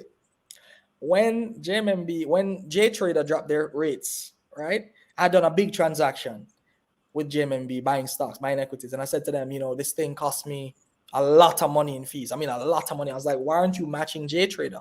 They said, well, Mr. Brown, that's just what we charge. Well, I wrote to the manager and escalated to the senior manager and escalated to the VP. And I said, look at this transaction I just did. I do a lot of work with JMB. I'm one of your preferred customers. I need this rate removed. I need it brought down to the industry standard, which J Trader is setting. I said, okay, Mr. Brown, we're going to look into it. Well, about a week later, I got an email. Mr. Brown, we're going to refund you the fees. They told me not to say this, but it dropped down now, right? So everybody on the level playing field. They refunded me the fees, right, that I had paid in advance of this transaction. And then they said, please, Mr. Brown, don't say anything to anyone. But then about 2 months later, they made a big announcement. They're dropping the fees to the J Trader level. So I do believe that one person can have deep impact, both in a positive and negative way, on the world. And that is why I'm a fighter. I push towards things that I think are important because, I like to say, and not even like to say, there's a quote that says, the easiest way for evil to win. And I'm not saying JMB is evil. I love JMB. I love Moneyline, right? My favorite entity, to be honest, in investment community. And if any other entity would want me to say such quotables, just give me a marketing contract and your technology contract, man, and work it out. Just give digits of the contract, and I'll say that you're the best too. Not that I can be bought, but you know what I'm saying. Just speaking to loyalty, which is a big thing for me as well. But I do believe that you can push the world in a specific direction through grit, through passion, through dedication. And a big part is being, what are you willing to die for? I like to ask people, what are you willing to die for? Because if you stand for nothing, you fall for anything. What are you willing to die for? And I know that within myself, and I've proven it oftentimes. I'll die for my word, right? And I'll die for my beliefs in the future and just being a better person. So I encourage everyone a lot of people think about how you want to live, but what do you want to be remembered for? And what legacy will you leave for those that come after? what will people remember you as? And some people might say I'm a hard ass. You are correct. I've never met somebody that pushed for great things. There's a book that hadn't been, very what do you call it? Wasn't always loved. There's a book that called there's a quote that speaks to being an unreasonable man, because only the unreasonable man or woman creates a better future, because you're saying, I'm tired of how things are, I'm going to create something new. And I think, in our politically correct era, we've lost a lot of that. And it's something that we need to bring back. Call a spade a spade. Honesty is the best policy. And that's the only way that we're going to, move this country and this region forward, so that we can also share in the success that the first world, quote unquote, is experiencing. All right, agreed there as well. So there is one question by Cashwayne. Well, let me just highlight this comment first. I think the name is pronounced Lee. It's saying this is probably the best CEO episode, very insightful and open. Thank you. Happy to hear that. Yeah, and David was here earlier. I don't know if he's still here. He was mentioning, some comments on what we were saying before. Listen, I never get a Charmander, I never get a Charmander with Charizard. So I actually shared this story once before, Kemal, where my brother grew up in the States. He visited when I was like 10 or 11. He came down and gave me some basketball cards. Like Michael Jordan rookie year. Like, I don't know where those cards are. You kept the rookie year one. Exactly. I'm like, I could not even, like, when I grew up and remembered it, I was like, man, that's because I remember the card. And I remember, when you're a child, sometimes you lose things, like things just disappear. Like you have something you love, and then for some reason you just can't find it. And when I was young, I kind of moved around a little bit, so I don't know if maybe it was left somewhere or something. But growing up and seeing just how much these cards are worth and how much money people are spending on them, I wish I could go back to that point, save that card, because it was a bunch of them, like a Charles Barkley card. I remember just a few of them, right? Because I was you would have a nice seed capital right over something, what I'm saying? Exactly. Raja is saying in the beginning there were marbles. So 100. No, trust me, it literally was. It really was that. In the beginning there were marbles. That's really what it was. But as I said, I used to like walk around my house and pick up $1 on the ground, and I just was. My dad used to say I love money as a kid, and I realized it wasn't that I loved money, right? And I don't believe that the love of money is root of or evil and all of those things. I think that perversion, which is what it's speaking to. But yeah, it really was that. I really was just always this guy. But now I've learned, that, and I've never had enough to hoard before. No, right? But I know that it's about giving back as well, and making the lives of those around you better. So like I just took my team to Chilitos. So they're all there. I had to leave to come and prepare for us, but they're there hanging out and cracking jokes. And I just brought my team member. She won Spark of the Month. One of my team members on DJM. She won, which is our Employee of the Month. And I just brought her some Dreamville Crocs because we're both fans of J. Cole, me and her. So I bought her a matching pair to what I got, and she was just so happy. And so it's really about taking care of your people, and taking care of them as much as you worry about yourself. Because one of the things that I am really keen on, once you join my company, I will go to bat for you. You know what I'm saying? If somebody has wronged you, I'm going for bat for you. My contacts become your contacts once you come in and you add value. And that's why even within, getting access to me at a certain level within the company, it means that you have, kind of shown your dedication, because everything for me was hard won. I don't take kindly to, people doing, I've had customers that have been just completely rude to my staff, and we have dealt with them. I don't believe in like selling your soul for money. You have principles. You have to stand firm. Sometimes customers will not work out because they're not aligned with you, right? And they'll be rude or, think that and it's typically, you find that in a lot of small customers, to be honest, rude and, entitled, and a lot of the tendencies of this generation. And so it's about really finding alignment. Do customers share the same values? So some of our best, for example, Cygnus Group. Cygnus, who is listed, we manage all of their stuff, right? Everything, the digital, the this, the that, everything for them, right? The print ads, when they did IPOs and APOs, that was digital, the marketing one, right? The communications company, digital global marketing. And every relationship has ups and downs, but we've added so much value to this customer. The CEO loves us. All of the C-suite loves us. The marketing manager loves us. We crack jokes all the time and give trouble, Ren, if you're watching. relationships, to answer Cashwayne's questions, relationships are long-term. Some are long-term, some are going to be short-term. You might literally win a contract for 3 months, but then they always want to come back, right? So we found that return customers goes two ways. Some people we will never work with again, right? Because we're not aligned in terms of communication patterns, respect for payment, respect for certain things, right? We have no interest in working with those customers. Then again, we have certain customers that are very, very considerate. They understand that, we're building a business, and so you have to treat us in similar fashion as we treat you. And we have those customers, and we have those customers for years upon years upon years, right? And we also get a lot of referrals. So DGM has never marketed. We've never done active marketing, only for like recruitment. We've never done active marketing for any business. Like maybe like recently we did like one ad campaign, right? Because we said, we need to start marketing, because we're getting ready to do certain big things, and so we need to, expand the client pool. Everything has been referral based, and we have so many recurring customers. Like literally, we have customers that have, for example, say, Kemal, boy, times are hard. COVID, for example, everybody wanted to leave during COVID because marketing budgets were cut. As soon as the marketing budgets bumped back up, they came right back, right? And so it's a function of our customer service. And to be honest, we have so many internal systems that try to facilitate same in terms of, we get rankings every single week from our customers. We call them up, ask them 4 questions that we've predetermined at a management level, and they rank us. And we're consistently 9 out of 10s, And we say, why we not get a 10? Oh, we want a discount. Like, that's not a reason to give us a 9 out of 10, right? But there's a thing in Jamaica about surveys and ranking people. I do trainings. I'll ask persons to rank me for the training. Yeah. And they'll rank you like 4.8 out of 5. Ask them. Why? I just don't give 5s. Yeah. It's crazy. It's crazy. Yeah. I had somebody, they were giving us a Google review, right? And they said they gave us a 4. And I'm like, why didn't you give me a 5? Oh, there's always room to improve. Yes. No, I'm gonna say, listen to me.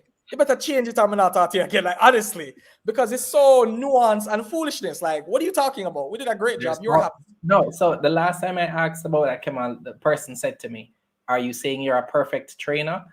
I said, "Well, I'm not saying that, but your experience with the training was good. It was worthy of a 5. So can I get my 5?" Yeah. And I think it's odd. It's a psychology thing. Yeah. People just don't want to give you what, it's sad because they think it's saying that you're perfect. I don't even think it's that. I think it's a little deeper, but I won't go into that. I think, fundamentally for me, for example, Jeremy, if you said to me, Kemal, leave me a review, I must give you a 5. I'm give you a nice message too. I'm not just dropping a 5 on your profile. I'm going to give you a nice message because I think in some time in the future, I know you're doing a good job. Sometime in the future, I'm going to need Jeremy. People don't understand in investing in relationships, right? That's a big gap in our generation.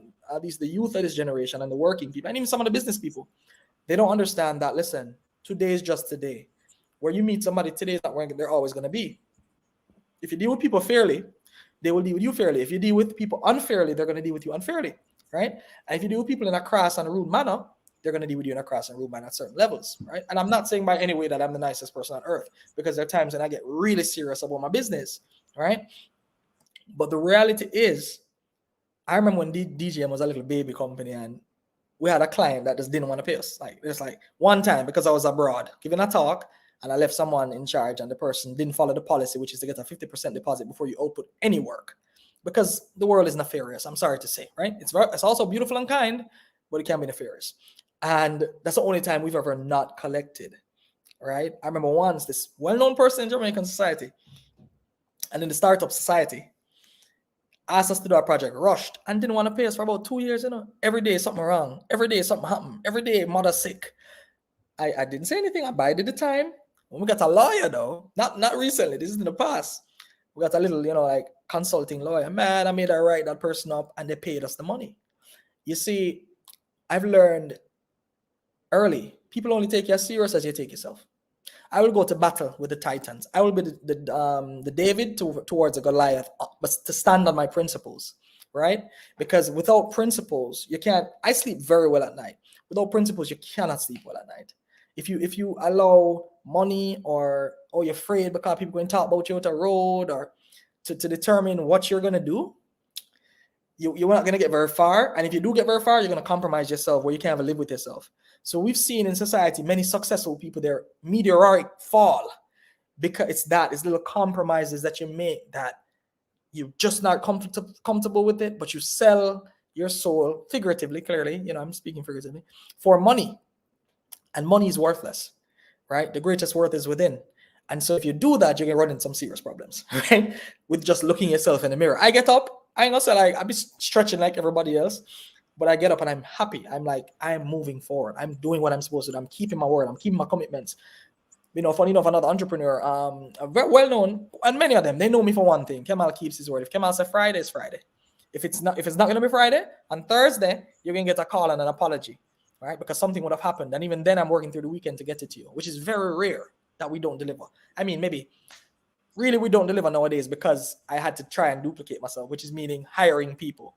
And sometimes they don't carry the same value in terms of like, I die by my word. I remember times I felt like my eyes were bleeding when I was finishing a proposal and I sent it in on the day because that's what I said I would. My eyes felt like they were bleeding. I wanted to sleep.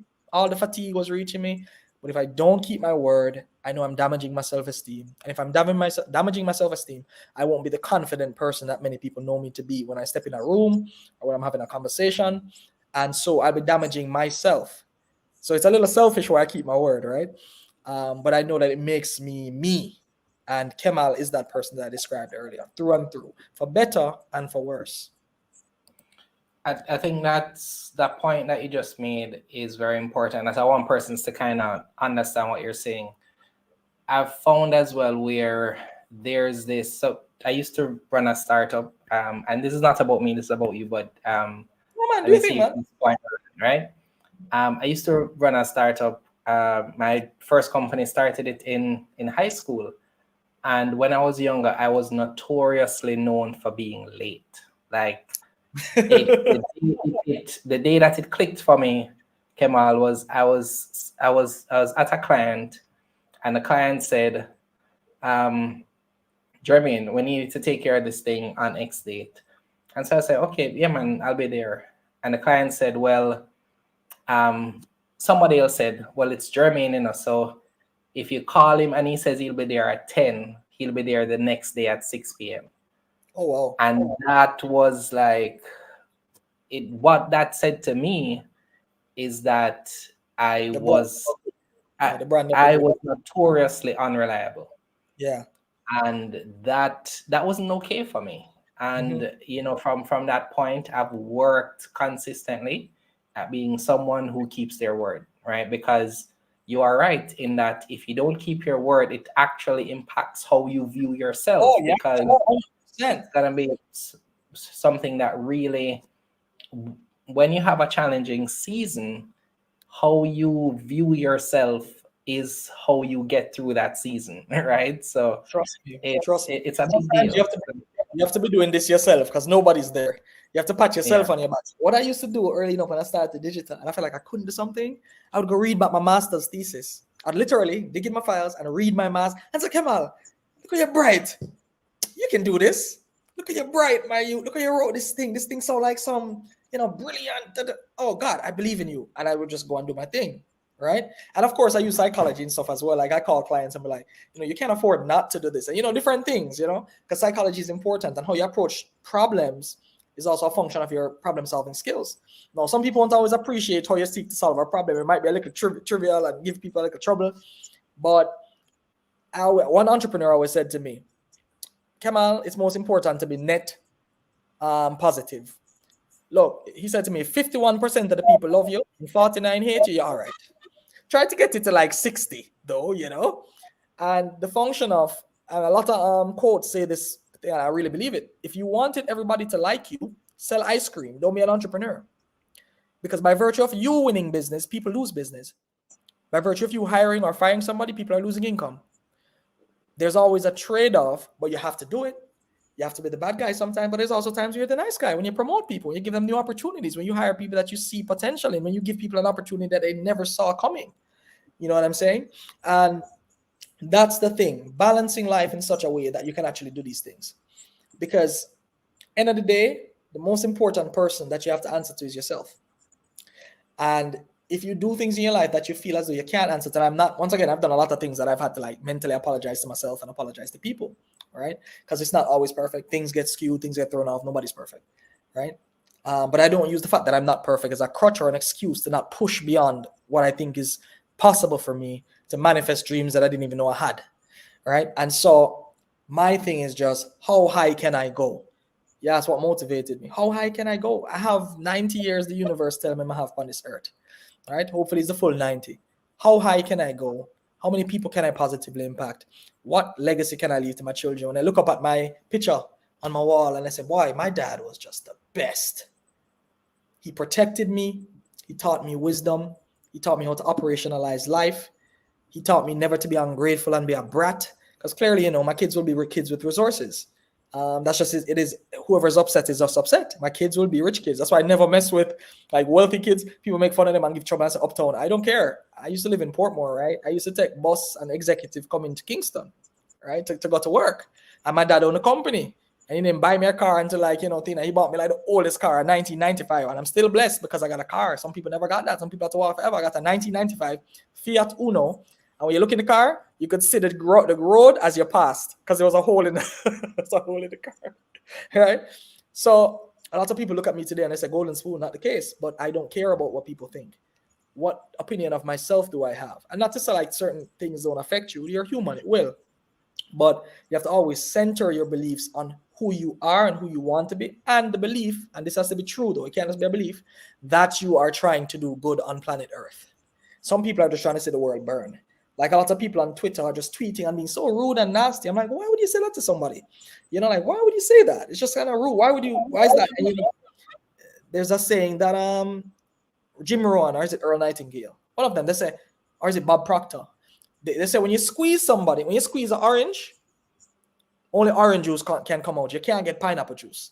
So when you squeeze somebody and vitriol comes out of them, that's just what's in them. That's why when the taxi man curse at you and fan you off, you don't get upset because he's just expressing what is within him. You don't have to let that energy infect you and let you do the same. All right? So that's some little nuggets there. Well, I'm going to ask you to give us one more nugget before you go, but there's a question by Romario. Yeah, man.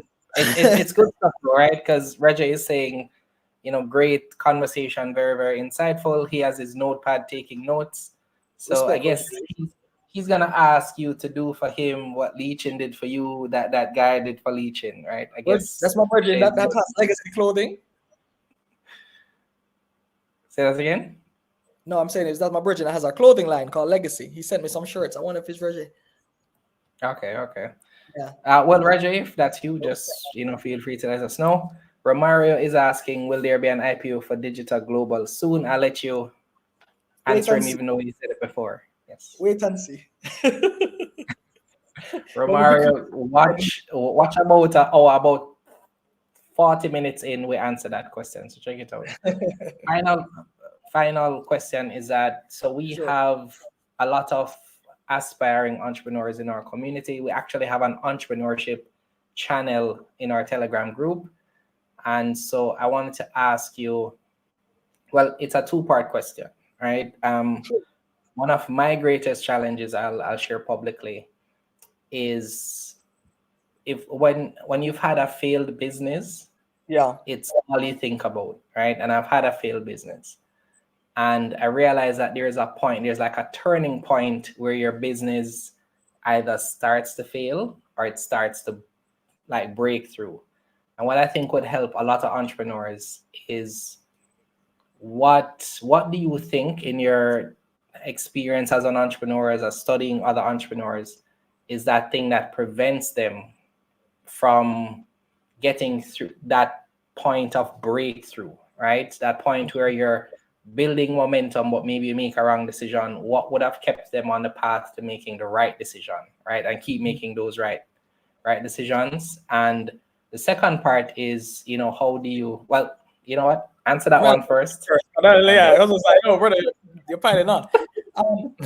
The first answer I would say, I mean, clearly, Jeremy, you have some complex questions that I want simple answers to. So I'm going to try to distill into one thing: flexibility.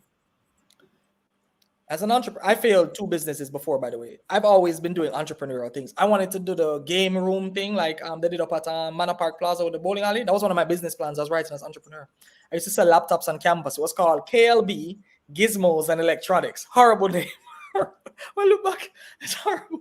That failed because the duty changed in the market, and I could no longer compete to import the laptops. That's how I paid my schooling fees, right? When I was in college, university. Flexibility. To get back to the point, the reason why I say flexibility is the reason why many people fail is they're not willing to realize that they made a mistake from the beginning.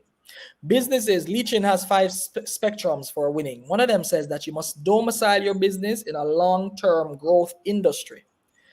Digital is successful because I chose digital marketing when it was growing. I'm not the most brilliant guy on earth, and I just saw a trend and piggybacked on it and said I can innovate on it, right? So you have to pick an industry that is actually elevating up.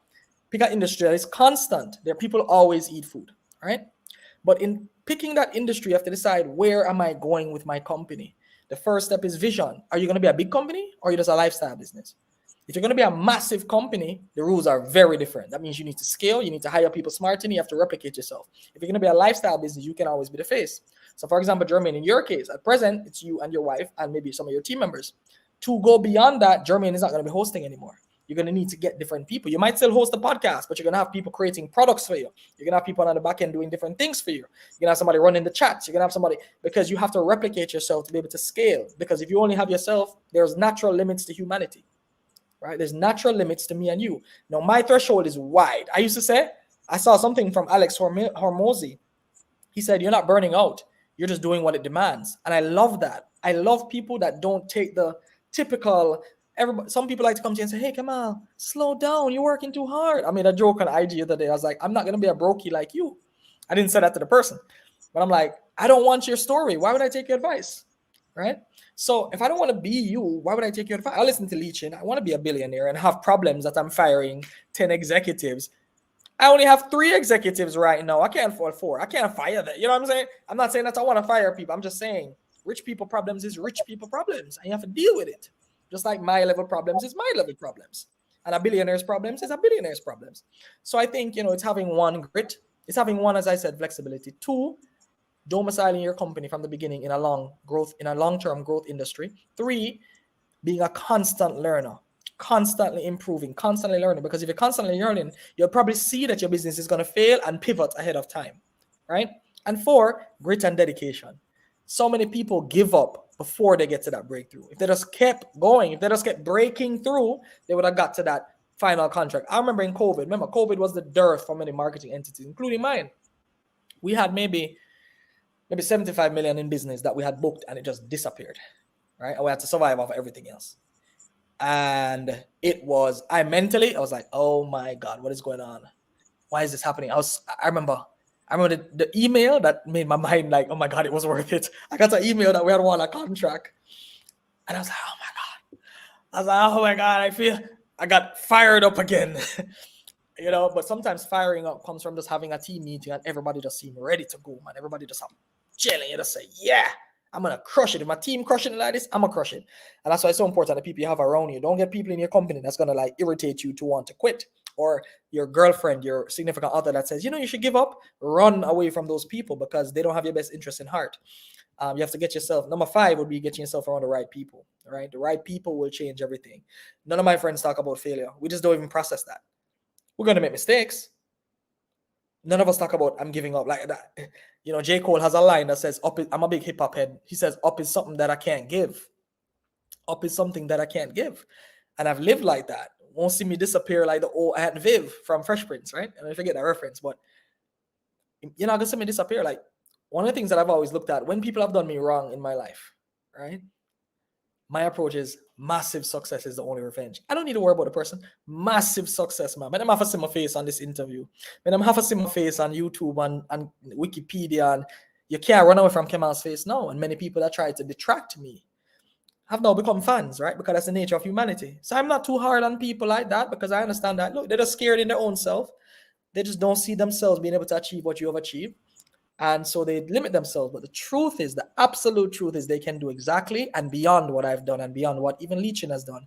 But it takes a framework and seeking out the knowledge in a detailed and deep manner to find the steps that take you from here to there. And as Patrick Bet-David said in the books, your next 5 moves, you have to identify the next 5 moves, and then the next 5 moves after that, and then the next 5 moves after that, until you reach the ultimate goal. And I don't believe in retirement. I think I'll be working forever. More cognitive than physical at that point, though. Yeah. All right, cool. So, yeah, thank you for that. You answered another part of the question that I was going to ask, which is why I paused, right? So, I agree. I think that for me, and I look back at my first company as a lesson, right? I processed it as failure at first, but then after I got to it, I said, well, all the things that I was able to learn from that experience has given me an advantage for Learn, Grow, Invest, because two service-based businesses, because the first one I did computer repairs, sales. Yeah. I try to do everything, right? I went to a client, I'm fixing their computer, they'll have a printer issue, then I was like, I'm going to start working on printers. Somebody wanted a surveillance camera, I started to do surveillance cameras. And I stretched myself so thin for that business that I had a ton of inventory, because if Kemal ordered a laptop, I would go to my supplier and take out 10 laptops on credit, because I'm like, well, I'm gonna sell the other 9. Exactly. So those were things that I look at now as an opportunity to learn, because right now the investments we're making in Learn, Grow, Invest is camera equipment, because we want, when somebody watches a video, sure, we're small and we're small, but you should say, well, at least we've taken a step to make our stream memorable, our interviews should be not the interview that you watch anywhere else. And I'm there with you. It should just be something that is different. And we're running this business, thankfully, a profitable business at this stage. Congrats. And it's all from the lessons that we've learned. So I won't ask you the next part of the question. I'll ask it to you privately, because I think there's something that you can help me with. Cecilia, but there's a question here from, how do you manage your time with all the companies you have? I have systems that lead to the success. So I literally have one of my tabs. So I'm a weirdo, right? That's the first thing. I'm a weirdo. If you saw my calendar, you'd be like, this guy's a madman, right? Nobody does these weird things like 11 a.m. practice patience. Weird things, right? So what I do is I have a couple tabs. I have a tab-based system. I have a MacBook. And what happens is, on the Mac, you can have different desktops. For the people that have a Mac, you can have different desktops, like different screens on Windows, right? The first one is my knowledge bank. It is my CPU of Kemal's life and businesses. I have my get-to-do list. I have my CEO goals. I have my Kemal goals, right? My DGM goals, my DP goals, all of that stuff is on the CEO goals, right? Then I have my memorable quotes. So there's a quote by Andrew Tate's dad, Emery Tate, that I love. It says, my sheer indefatigability, where is it? I have it here. My unmatched purse capacity coupled with my sheer indefatigability makes me a feared opponent in any human realm of endeavor. Dope. Like, I love. And then I have my Marcus Aurelius, to accept it without arrogance, to let it go without indifference. Then I have a finance tab with every bill that I have to pay monthly, all of my things that I'm working on differently, there's a ton of things going on there, whether things are owed to me, income that I'm generating, my income goals for all of the different companies, my maintenance schedule and the tax valuations for all the companies, my passwords for things, I have all that, my mantras, it's just a whole bunch of repeatable information that at a glance, I can just grab it. I have them there because I know I'm going to need them immediately. Then that's level 1, right? So I have all this repeatable information that I know, sectionalized and organized perfectly, tabbed, numbered lists, it's there. That's one system. Then on all the other desktops, it's one per company.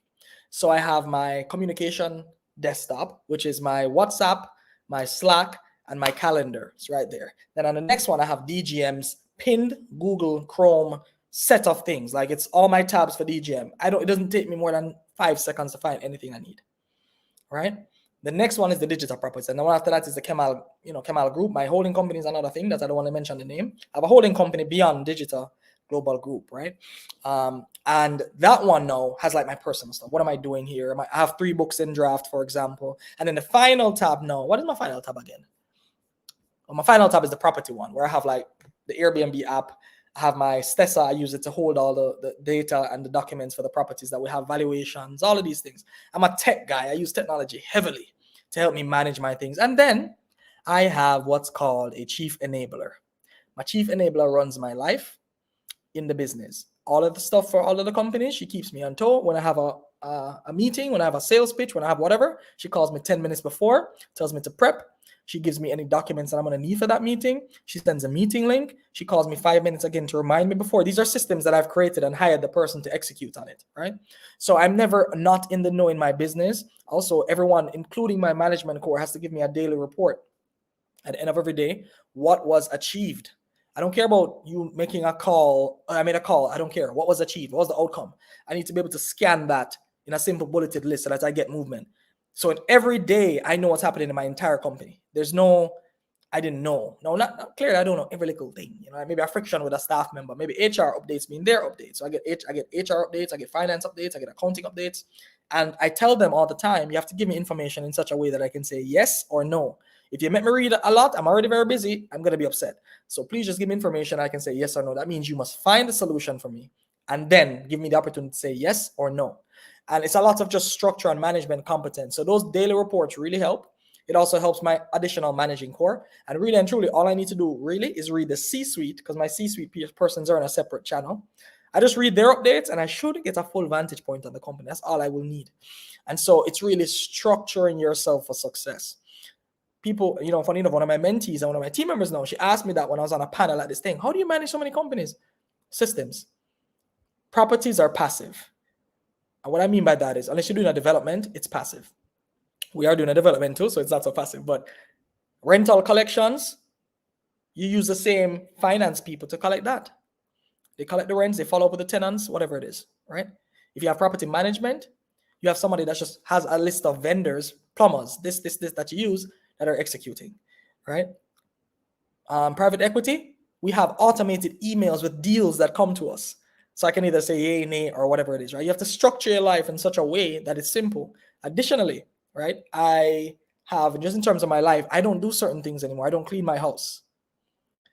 I have a household manager or a housekeeper that I call. My household manager used to cook. This one doesn't really cook that well, so I don't make her cook. So when she comes, she cleans my house 3 times a week. She takes care of my puppy, my dog, in terms of, you know, like just watering her in the morning. I water her on the other days that she's not here, watering and feeding her.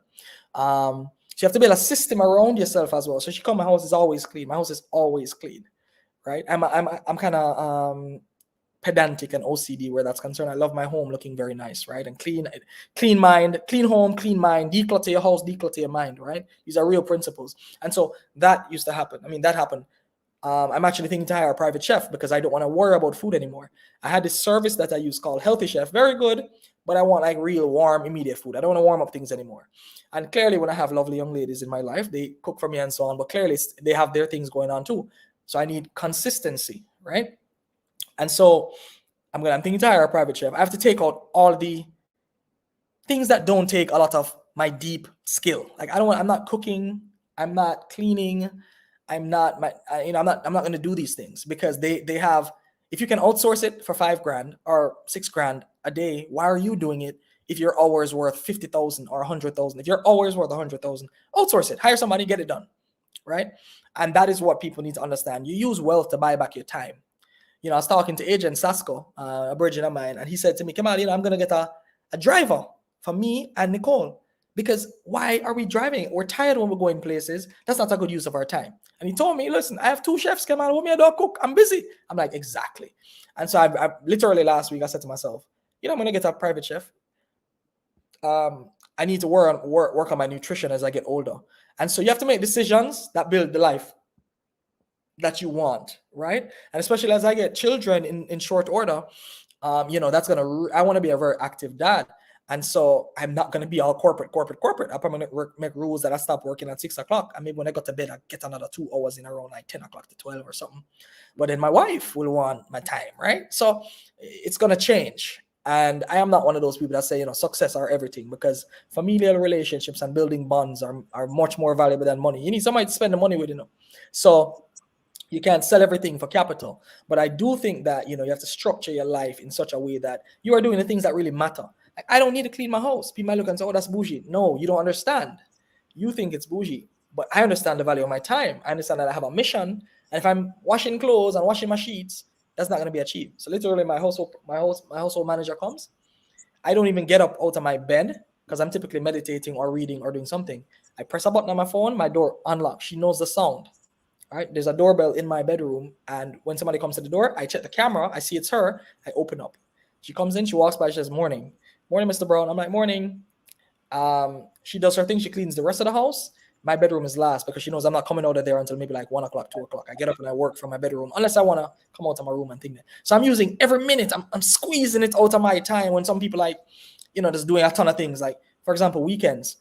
I rest on Saturdays, maybe sometimes. I maybe reading a book or doing property stuff, or I look at the various properties, drive around and check them out. Sundays, it's my work. I'm working. I don't want to chill. I have no interest in, oh, let me just sit down. Don't get me wrong. Sometimes I sit at home and relax, right? But there's so much I want to do and so much I want to achieve. I naturally lean towards more productive activities, and I don't feel burnt out. I don't feel like I'm sacrificing too much because I have a lot of fun in my life. I've been to 30 countries. I've had a ton of fun. I have memories. I skied in Russia. I've done fun things, and it's taking the focus time and doing the focused activities allows me the flexibility to do those things when those opportunities come. So it's investing now for freedom later, right? But it's a long-winded answer in terms of how I manage my time. I outsource a lot of it, because I have to do different things. I don't want to manage my calendar anymore. That's not effective use of my time. So even internally, when a team member wants to set a meeting, they go to my chief enabler and say, when is Kemal free? Even though I'm seeing the communication, but I don't get involved because I don't manage my diary. She manages my diary. She knows enough about me. She knows not to set a meeting on Thursday, 12 to 2, because I got to go get a little, fresh. I got to go to my barber at that time, 12 to 2. So she knows not to set a meeting there. They're blocked out times. It's a whole system. And it really helps me to just manage my life as best as possible. I'm not saying like it's perfect. Clearly, I get burnt out, or not burnt out, but I get like, a little stressed out. I'm have to kind of cool out. Or sometimes I might eat really, really late, which is not good. Nutrition is important. Hence why I want to get the chef, right? And I'm going to get the chef, not wanna. So, yeah, I mean, long-winded answer, but it's really about building systems to success and kind of managing yourself in such a way that, you still have a life when you're trying to build an empire, because it will sap your life and your soul. Trust me. So you have to kind of find a way to kind of balance that out. I've definitely learned the value of outsourcing something that you could I think meal preparation, buying meals, spending time in the kitchen, like something me and my wife talk about all the time. And this is something we used to do, and we're trying to change. Where we're working in the office, we're hungry. We're like, okay, are we gonna cook or we're gonna buy something? If you have to get ready, leave your house, go to somewhere, wait in a line, buy something, go back home, eat, relax for a few minutes, and go back to work. You're spending 2 hours in the middle of a work day. By the way, big up Seven Crave founder who was on the call, because I use that junk a lot, right? Seven Crave always come to my house and deliver things. But you're right, Jermaine. I didn't even think about this. Commuting is one of the most disastrous productivity things ever. Commuting. When you get up at 6 to go to your work, lunchtime, traffic for 2 hours, depending on where you live. You live in Portmore, you have no energy to do any work. You have no energy to build up on your dreams, even if you have a 9 to 5. You have no energy. I hate driving around the place. It just, so imagine me now working virtually, working from home. I get up, I just go into work. Now, people might say that's bad, whatever it is, but I'm getting on average 4 to 5 more hours than the typical person. If you annualize that, if you do it in a week, I've just gotten a new day. Yeah. I just got a new day. If you annualize that for 52, I just had 52 more days. I saw this video where this guy was saying that he hacks time. And people are laughing at him, but I'm saying they don't get it. He's being real. I have 52 more days. That means I have 13 months in my year. Typical person has 12. So if you analyze, if you do that and say, all right, in a decade, I've just crossed a decade in 5-6 years. That's why Digital has grown. I got a decade in 5-6 years, 7 years. Whereas most people have a decade in 10 years. That's probably why I think we've been so productive as Learn, Grow, Invest, because we're doing the work of maybe 4 or 5 people. Like, we just hired someone. We've called him our creative lead. That's the role that we created because we were spending so much time creating thumbnails, creating like Yeah. people don't understand content creation is a Yeah. lot of work, right? And, Especially. I will ask you to like the video, and like it's a thing, right? So, Yeah. but we saw where there was a great opportunity to kind of change our brand in terms of how things look, how they're done. And we've actually gotten great feedback about just the redesign, right? Even, he did the flyer for this video that Yeah, I like we're that. I like the one today. Yeah, I liked it. You should have hired exactly, digital, right? but no problem. We So forgive I you. mean, it's there's so much value in what you're saying. One, we are more productive because we work from home. I think Yeah, people are wrong in thinking that you need to be in an office, because well, our son wakes us up. yeah, After he wakes us up, we get him ready. Once he's at school, we're working, and yeah, I think we get so much done. And then that time that you mentioned, I find that it's almost like, I think I was saying to somebody where, persons are trying to kind of figure out like secrets to success. I think we were having that conversation. yeah. Persons are trying to figure out secrets to success, and it's really just None of those, man. There's none of them. it's really just do the work, right? Yeah, So yeah. People think there's a silver bullet. yeah, Like if I do this one thing, no man, it's just. I mean, my life is hell, but I thrive in the flames. You get me? I thrive in the flame. I love it. I love the flame. Catch me. I may have to sight that one day and get a little water and pour in it. It's fun to me. It's like, it reminds me of the scene from Scarface when he just met Sosa. And no, not Sosa. What name? The first guy, the guy that owned a car dealership, Frank. I never watched Scarface. Sorry, never watched it. Oh, Jermaine. Oh, God. You have to watch Scarface, Richard. Anyway, so Scarface coming and say, and him friend just got sawed in half, Maybe that's why you don't want to watch it. It's traumatic, yes. Him friend just got sawed in half because they're trying to pick up some white girl. I said that on the podcast. And the deal went bad, right? And those that know what I'm talking about know what I'm talking about.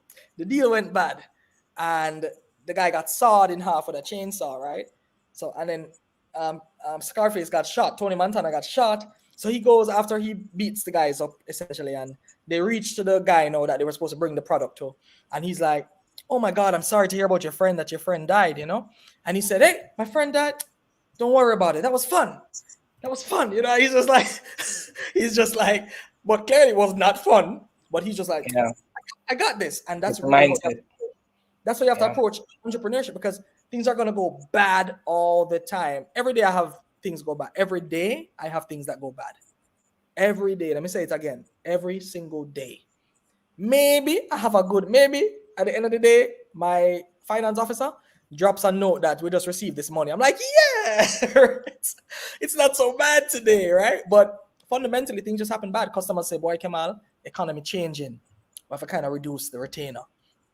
Customers say, boy, Kemal, we're closing this department and this is no longer needed as a marketing thing or whatever it is. So these things happen. What matters most is when it happens, it's not what happens.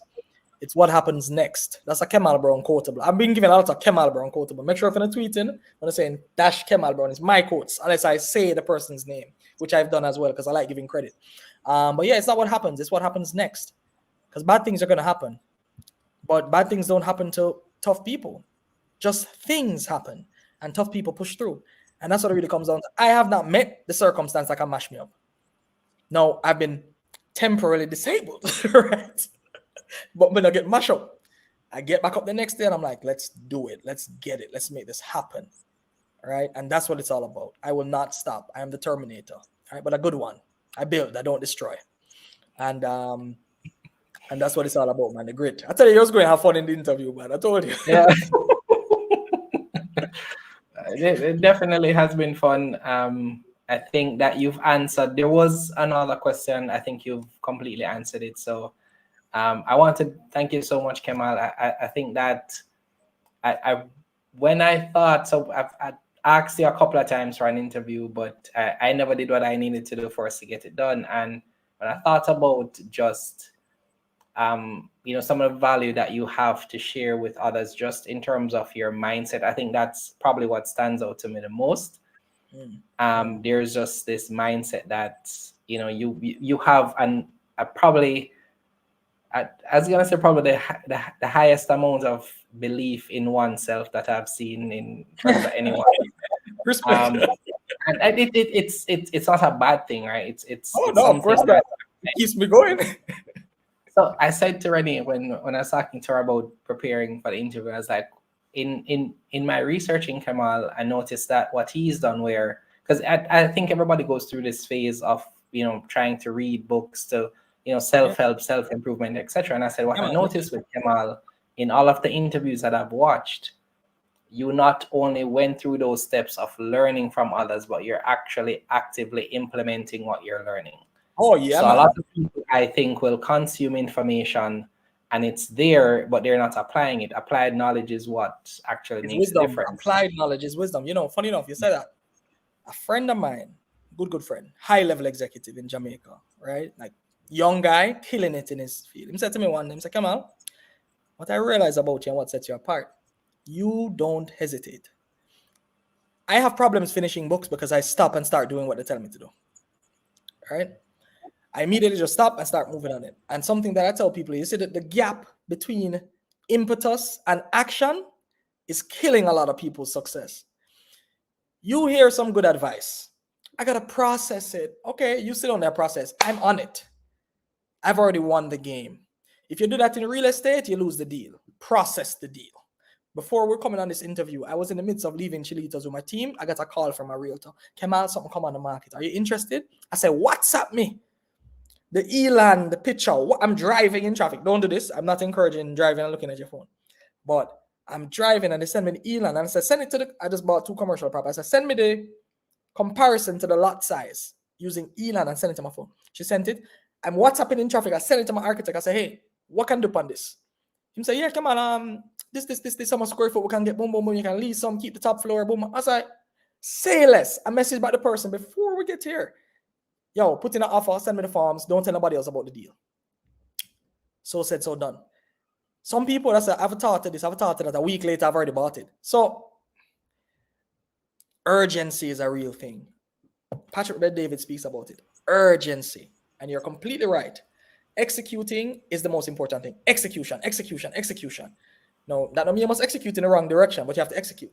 And it's something that Leachin, in my last meeting with him, he said to me, the top leaders and the top CEOs are executors. They don't hesitate. I have his notes. They don't hesitate. They move through it like a rhino, right? Like a rhino. Keep your head down and go through the problem. And you have thick skin like a rhino. That's what he was saying. And fundamentally, that has been my superpower. I process things really quickly and really well, right? Some people might feel like I'm not listening to them, but it's weird and I'm not trying to be arrogant, but I do get what people say really quickly. I get what you're trying to communicate within a few words. Maybe it's just a repetition thing that I've been doing it for such a long time and hearing similar thoughts. I kind of just interpret what's going to be said. Causes problems sometimes in relationships, right? Because women want to be heard, gentlemen. So anyways, that part has allowed me to just move and act, Jermaine. I don't hesitate. Trust me. Like when I went in the building to buy the 2 commercial, I went in there. I didn't even go in there. I looked at the price. I went inside and checked it out once. I saw the building. I was like, from outside, I was like, I'll take it. I didn't know I would pay for it. I didn't know. But I believe in myself that I will. I didn't know how, but I know I'd figure out a way because that's what I do every single day. I solve problems. And so I just acted on the deal, but I didn't know that the economics made sense based on my experience. And I typically call like 4 realtors when I deal. I say, hey, how much you to pay for this land? And they tell me. And I got to someone, I say, hey, how much you to pay for this land? How much you to buy this house for? What's a reasonable price? How much is the rental yield in that area? I crowdsource data of like 10 realtors, 10 to 15 realtors. And whoever brings me the deal gets the business. I have no loyalty with regards to you bringing me business. So my man said, but why you never call me? You didn't call me. You're selling to me, not the other way around. Right? So business is business. I'm a staunch businessman. I keep my word. I keep my commitments. I lawyer up if necessary.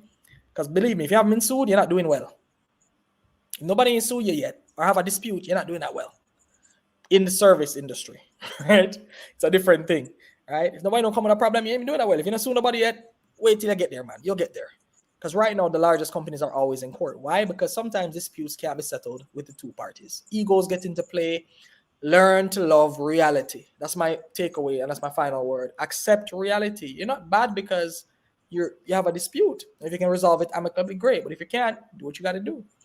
And that's a part of just life and business. You know what I'm saying? It doesn't have, that's not what I want, but I'm ready to go if you are. And in most times, I'm going to be victorious because not only do I have a praying mother, even though I am a spiritual person, not religious, but my facts and things are typically in a row. I prepare for conflict before it arises, right? And so I'm typically on the winning spectrum before because I have all the documents, I have everything. I prepared for things going bad before they do, and it's just kind of kept me level-headed and kept me winning, you know. So yeah. All right. So 2 persons have asked. So Sanjay, Reggie was asking earlier. I didn't remember to ask it. Sanjay is pretty much asking, or saying that. Well, he says we need guidance from those who are further ahead on the path. We need mentors, and then he says Kemal, the online mentor, right? And Reggie was asking, when are you going to start the mentorship program? And I'm almost certain that you're going to, because I know that's one thing Leachin is an advocate for. So Leachin is a billionaire. Give me some time, Jeremy. The man is a billionaire. No, man, I've done it. I have mentees, right? Good. I have mentees. They meet with me once a month at their thing there. So, but the thing is, I am cautious of jumping into things that I remember about keeping my word. Yeah. I don't put myself in positions where I'm going to let people down, right? So I always tell people, I didn't have any mentors, by the way. I didn't have any. I read the books. I listened to Earl Nightingale. I just believed it. I was dumb enough to believe them. Put it like that. When Les Brown said to me, if you read 2 books in your chosen field per month, you'll be an expert by the end of the year. I was like, all right, Les, I did it. I'm dumb enough to listen. And I would say to everyone that wants mentorship, I mean, clearly there's, as you said, Jeremy, in your research, there's a lot of videos on me online. If people come in my DMs and ask particular questions, I answer. I don't ignore people. However, if you ask me some question like, how did you get your start? Reggie, that means you don't even Google me. Yet you want my advice. Look how much work I did to get when I was already invited to meet Leachin. Look how much work I did. And you don't even Google me to know. If Jeremy could find out about the marbles thing and find out about my parents and find out about this in other interview, you can too. So fundamentally, do some Googling and then approach me with an intelligently aligned question showing that you've done some work. Hey, Kemal, I'm at 10 million in revenue. I don't know how to pass there. I'm interested. My business does this. I can do this for you. Can I get a shot to do this for you complimentarily? And you give me some mentorship. By the way, knowledge is not free or cheap. I am looking for a mentor right now in a specific area, PE. I'm going to talk to them and I'm going to say to my team, here what? Because they know about the deal. He's a big guy. He's doing a ton of things. He owns like 30 companies. And I'm like, yo, how am I going to get in this brother heart? All right. And I'm like, I know what to do. Let me try this strategy. Let me do something free for him. Still at this level that I'm at, which is not the most biggest level anyways. I'm like, yo, let me do something free for him, do this and show my interest genuinely. Let me do some research. I start asking people about him. The same rules apply no matter the level is my point, right? So everybody wants a mentor, but you don't need a mentor. You need grit. You need to just get up and do it. Because beyond a certain level, if you're going in something completely alien to you, you might need a mentor to kind of guide you through. But we look at somebody like Elon Musk. He didn't go to mentors in the formal sense when he was starting SpaceX. This brother don't know about space. He went to the top people in their field and asked them questions. And I can tell you this, most times if somebody comes with the right approach and has built a brand like Elon Musk, you're going to say yes. Why? Because he's Elon Musk. So oftentimes success begets success. And it's something a lot of people don't understand. It's called momentum. If Kemal goes somewhere, like when I met the head of the Swiss bank, for example, this woman who looked old money, you could tell. Pearls, she was a older woman, like 50, 60, but she just looked so poised. And she looked like those people you see in the movies with those little parchment things and just well put together woman. And I was talking to her and she was like, "Why you speak so well?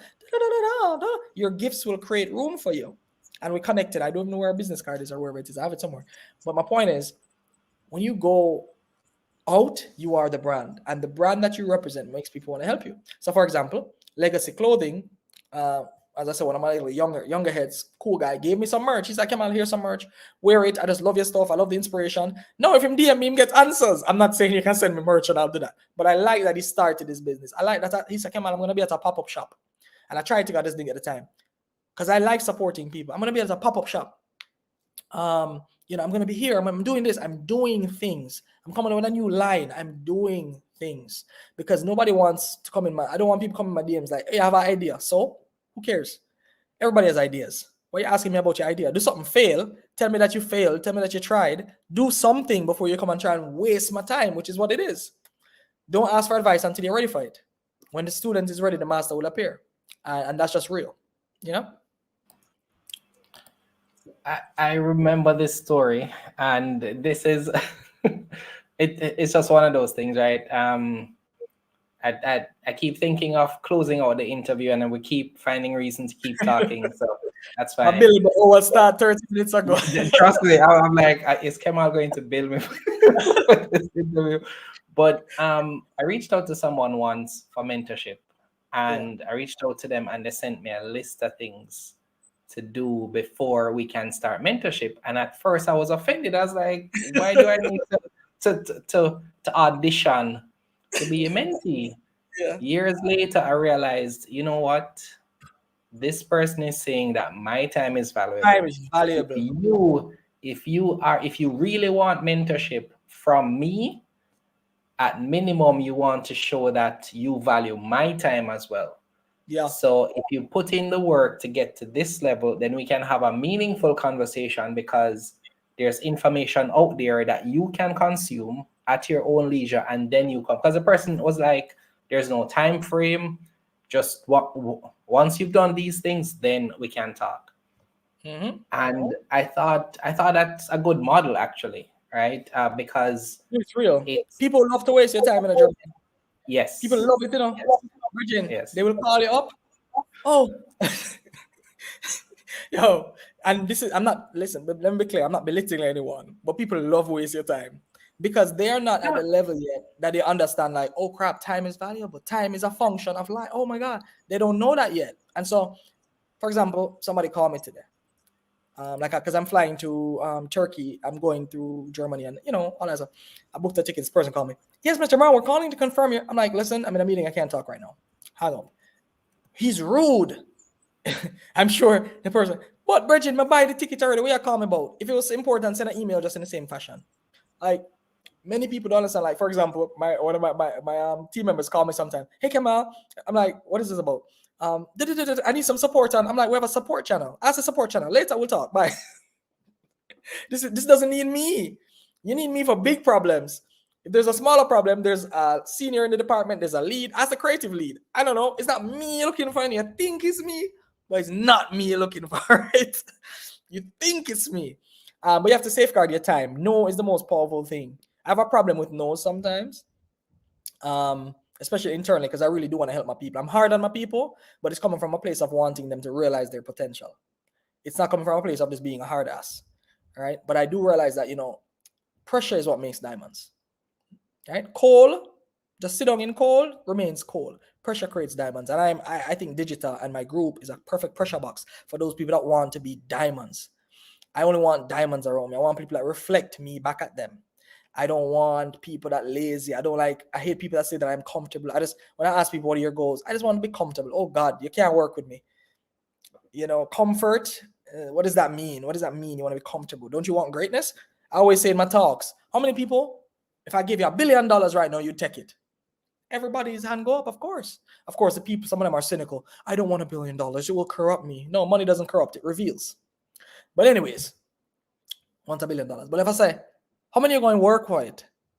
Nobody, because people love things that come easy, but they only respect things that come hard. And that's why people respect the successful. Once they don't know them and bad mind, but people respect the successful, right? Because they understood that these people are doing things that I can't do. And some people turn that respect into hate. And, you know, Drake has a line that I love. He says, jealousy is love and hate at the same time. Jealousy is love and hate at the same time. And it's so true, because what jealousy is I love what you have, but I hate that you have it, and it's not me that has it. All right. Instead of realizing I can have it too. The other angle of that is, hey, what did you do to get this? Can you teach me how to get it? Can you just tell me a story? Is there any resources I can use? I've done this and this. How else can I go further? People love stuff like that. Any successful person loves giving, but they have to give to the right person. Because remember, there's 8 billion people on earth.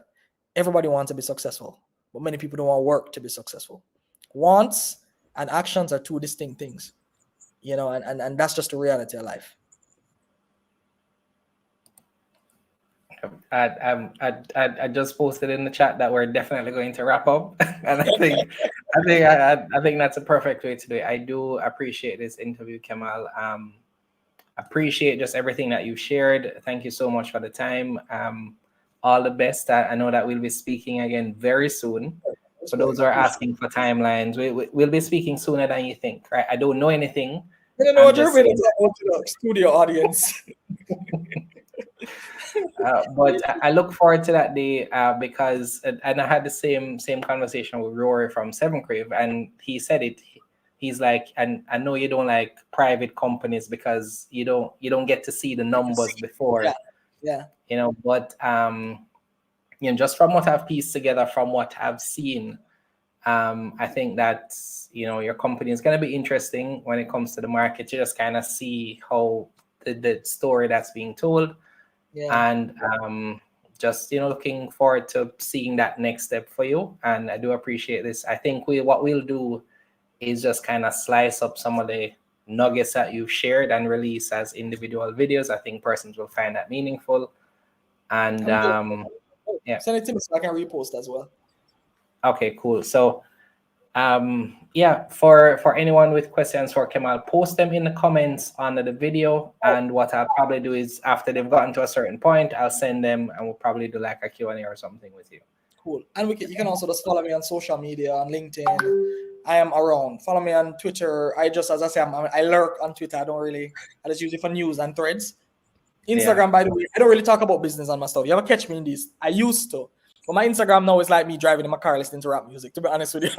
Yes, I noticed. I've been following you for a while, right? So, yes. I don't really, so, I just use it, but I do drop nuggets every now and then. Yeah. If I'm in the mood. It's actually, I think, and the reason why I'll always, everybody I interview, I follow them. Everybody I plan to interview, I follow them, research them, etc. Because I think it's reminded me that people are normal. They do the same things. They like movies, they like shows, they like food, like normal stuff, right? So, yep. Thank you so much, Kemal. All the best. And thank you. All right, everyone. Thank you so much for being here. For those who stayed for the entire time, really, really appreciate that. Hopefully you were like multitasking and listening so you don't, hopefully we didn't keep you from anything, but there's also another video that went on parallel. So I know some of you came on after. For those who missed it, there was actually a dividend investing forum that started at 6 p.m. If you missed that, be sure to check that out. For persons who joined this, definitely want to watch this one from start to finish, just to see what my wife likes to say something, chew the meat, spit out the bones, right? So anything that's valuable to you, take it. It really does come down to action though. And I think more than anything else, one of the things I've learned is that you can only listen to things that are valuable for so long. If you're not taking action, then you'd have wasted your time, right? So if anything stood out to you, hopefully you take the step to implement one thing. What stood out for me, and I'll say this before I go, in terms of Kemal's investment strategy, I think that stood out to me. I think the fact that he was able to scale his businesses self-funded stood out to me. I imagine that his ability to create relationships, his ability to negotiate, probably fill the gap where some persons might have had to use capital. He used relationships, opportunities, negotiations, etc., to bridge that gap. And I think that's very powerful. I think that's something that could help you in your strategies for investment, right? Because that's why we do these interviews. So thank you all so much for being here. Please like the video. It helps our channel a great deal. And be sure to do two things before you go. If you are not in our Telegram group, I'm going to share the link right now. You're welcome to join. So I'm going to post a link to our Telegram group here. Feel free to join. And the next thing that I'll say is we do have a mailing list that we send out emails once per week, written by me personally, just my thoughts on the market, on business, on entrepreneurship, etc. and it's something that you can subscribe to. We're not going to spam you with emails. I'm going to send you one, and it's going to have a summary of everything that was relevant for that week, any videos that we did, any videos that are coming up, anything that's relevant, and so on. All right. And the next thing, we do have 2 things that are coming up: a class on November 4th on investing in mutual funds. The link is in, if you go to our website, it should be there, or any one of our social media profiles. You can get the link to register for that class. And the next, we have our conference coming up in December. Tickets go on sale in a couple of weeks. So just look out for those 2 things. I hope to see you there. Thank you so much for watching, and I really hope to see you again soon. Learning is the key to successful investing. And who doesn't want to invest in some way? Here at L.E.A.R.N Grow Invest, we focus on financial education, all with the aim of sharing our knowledge on personal finance, investing, and building wealth. We do this on the foundation of our faith in God. If a more holistic approach is what you need, check out our Grow Faith-based financial coaching program. Find out more about us at L.E.A.R.N Grow Invest Club.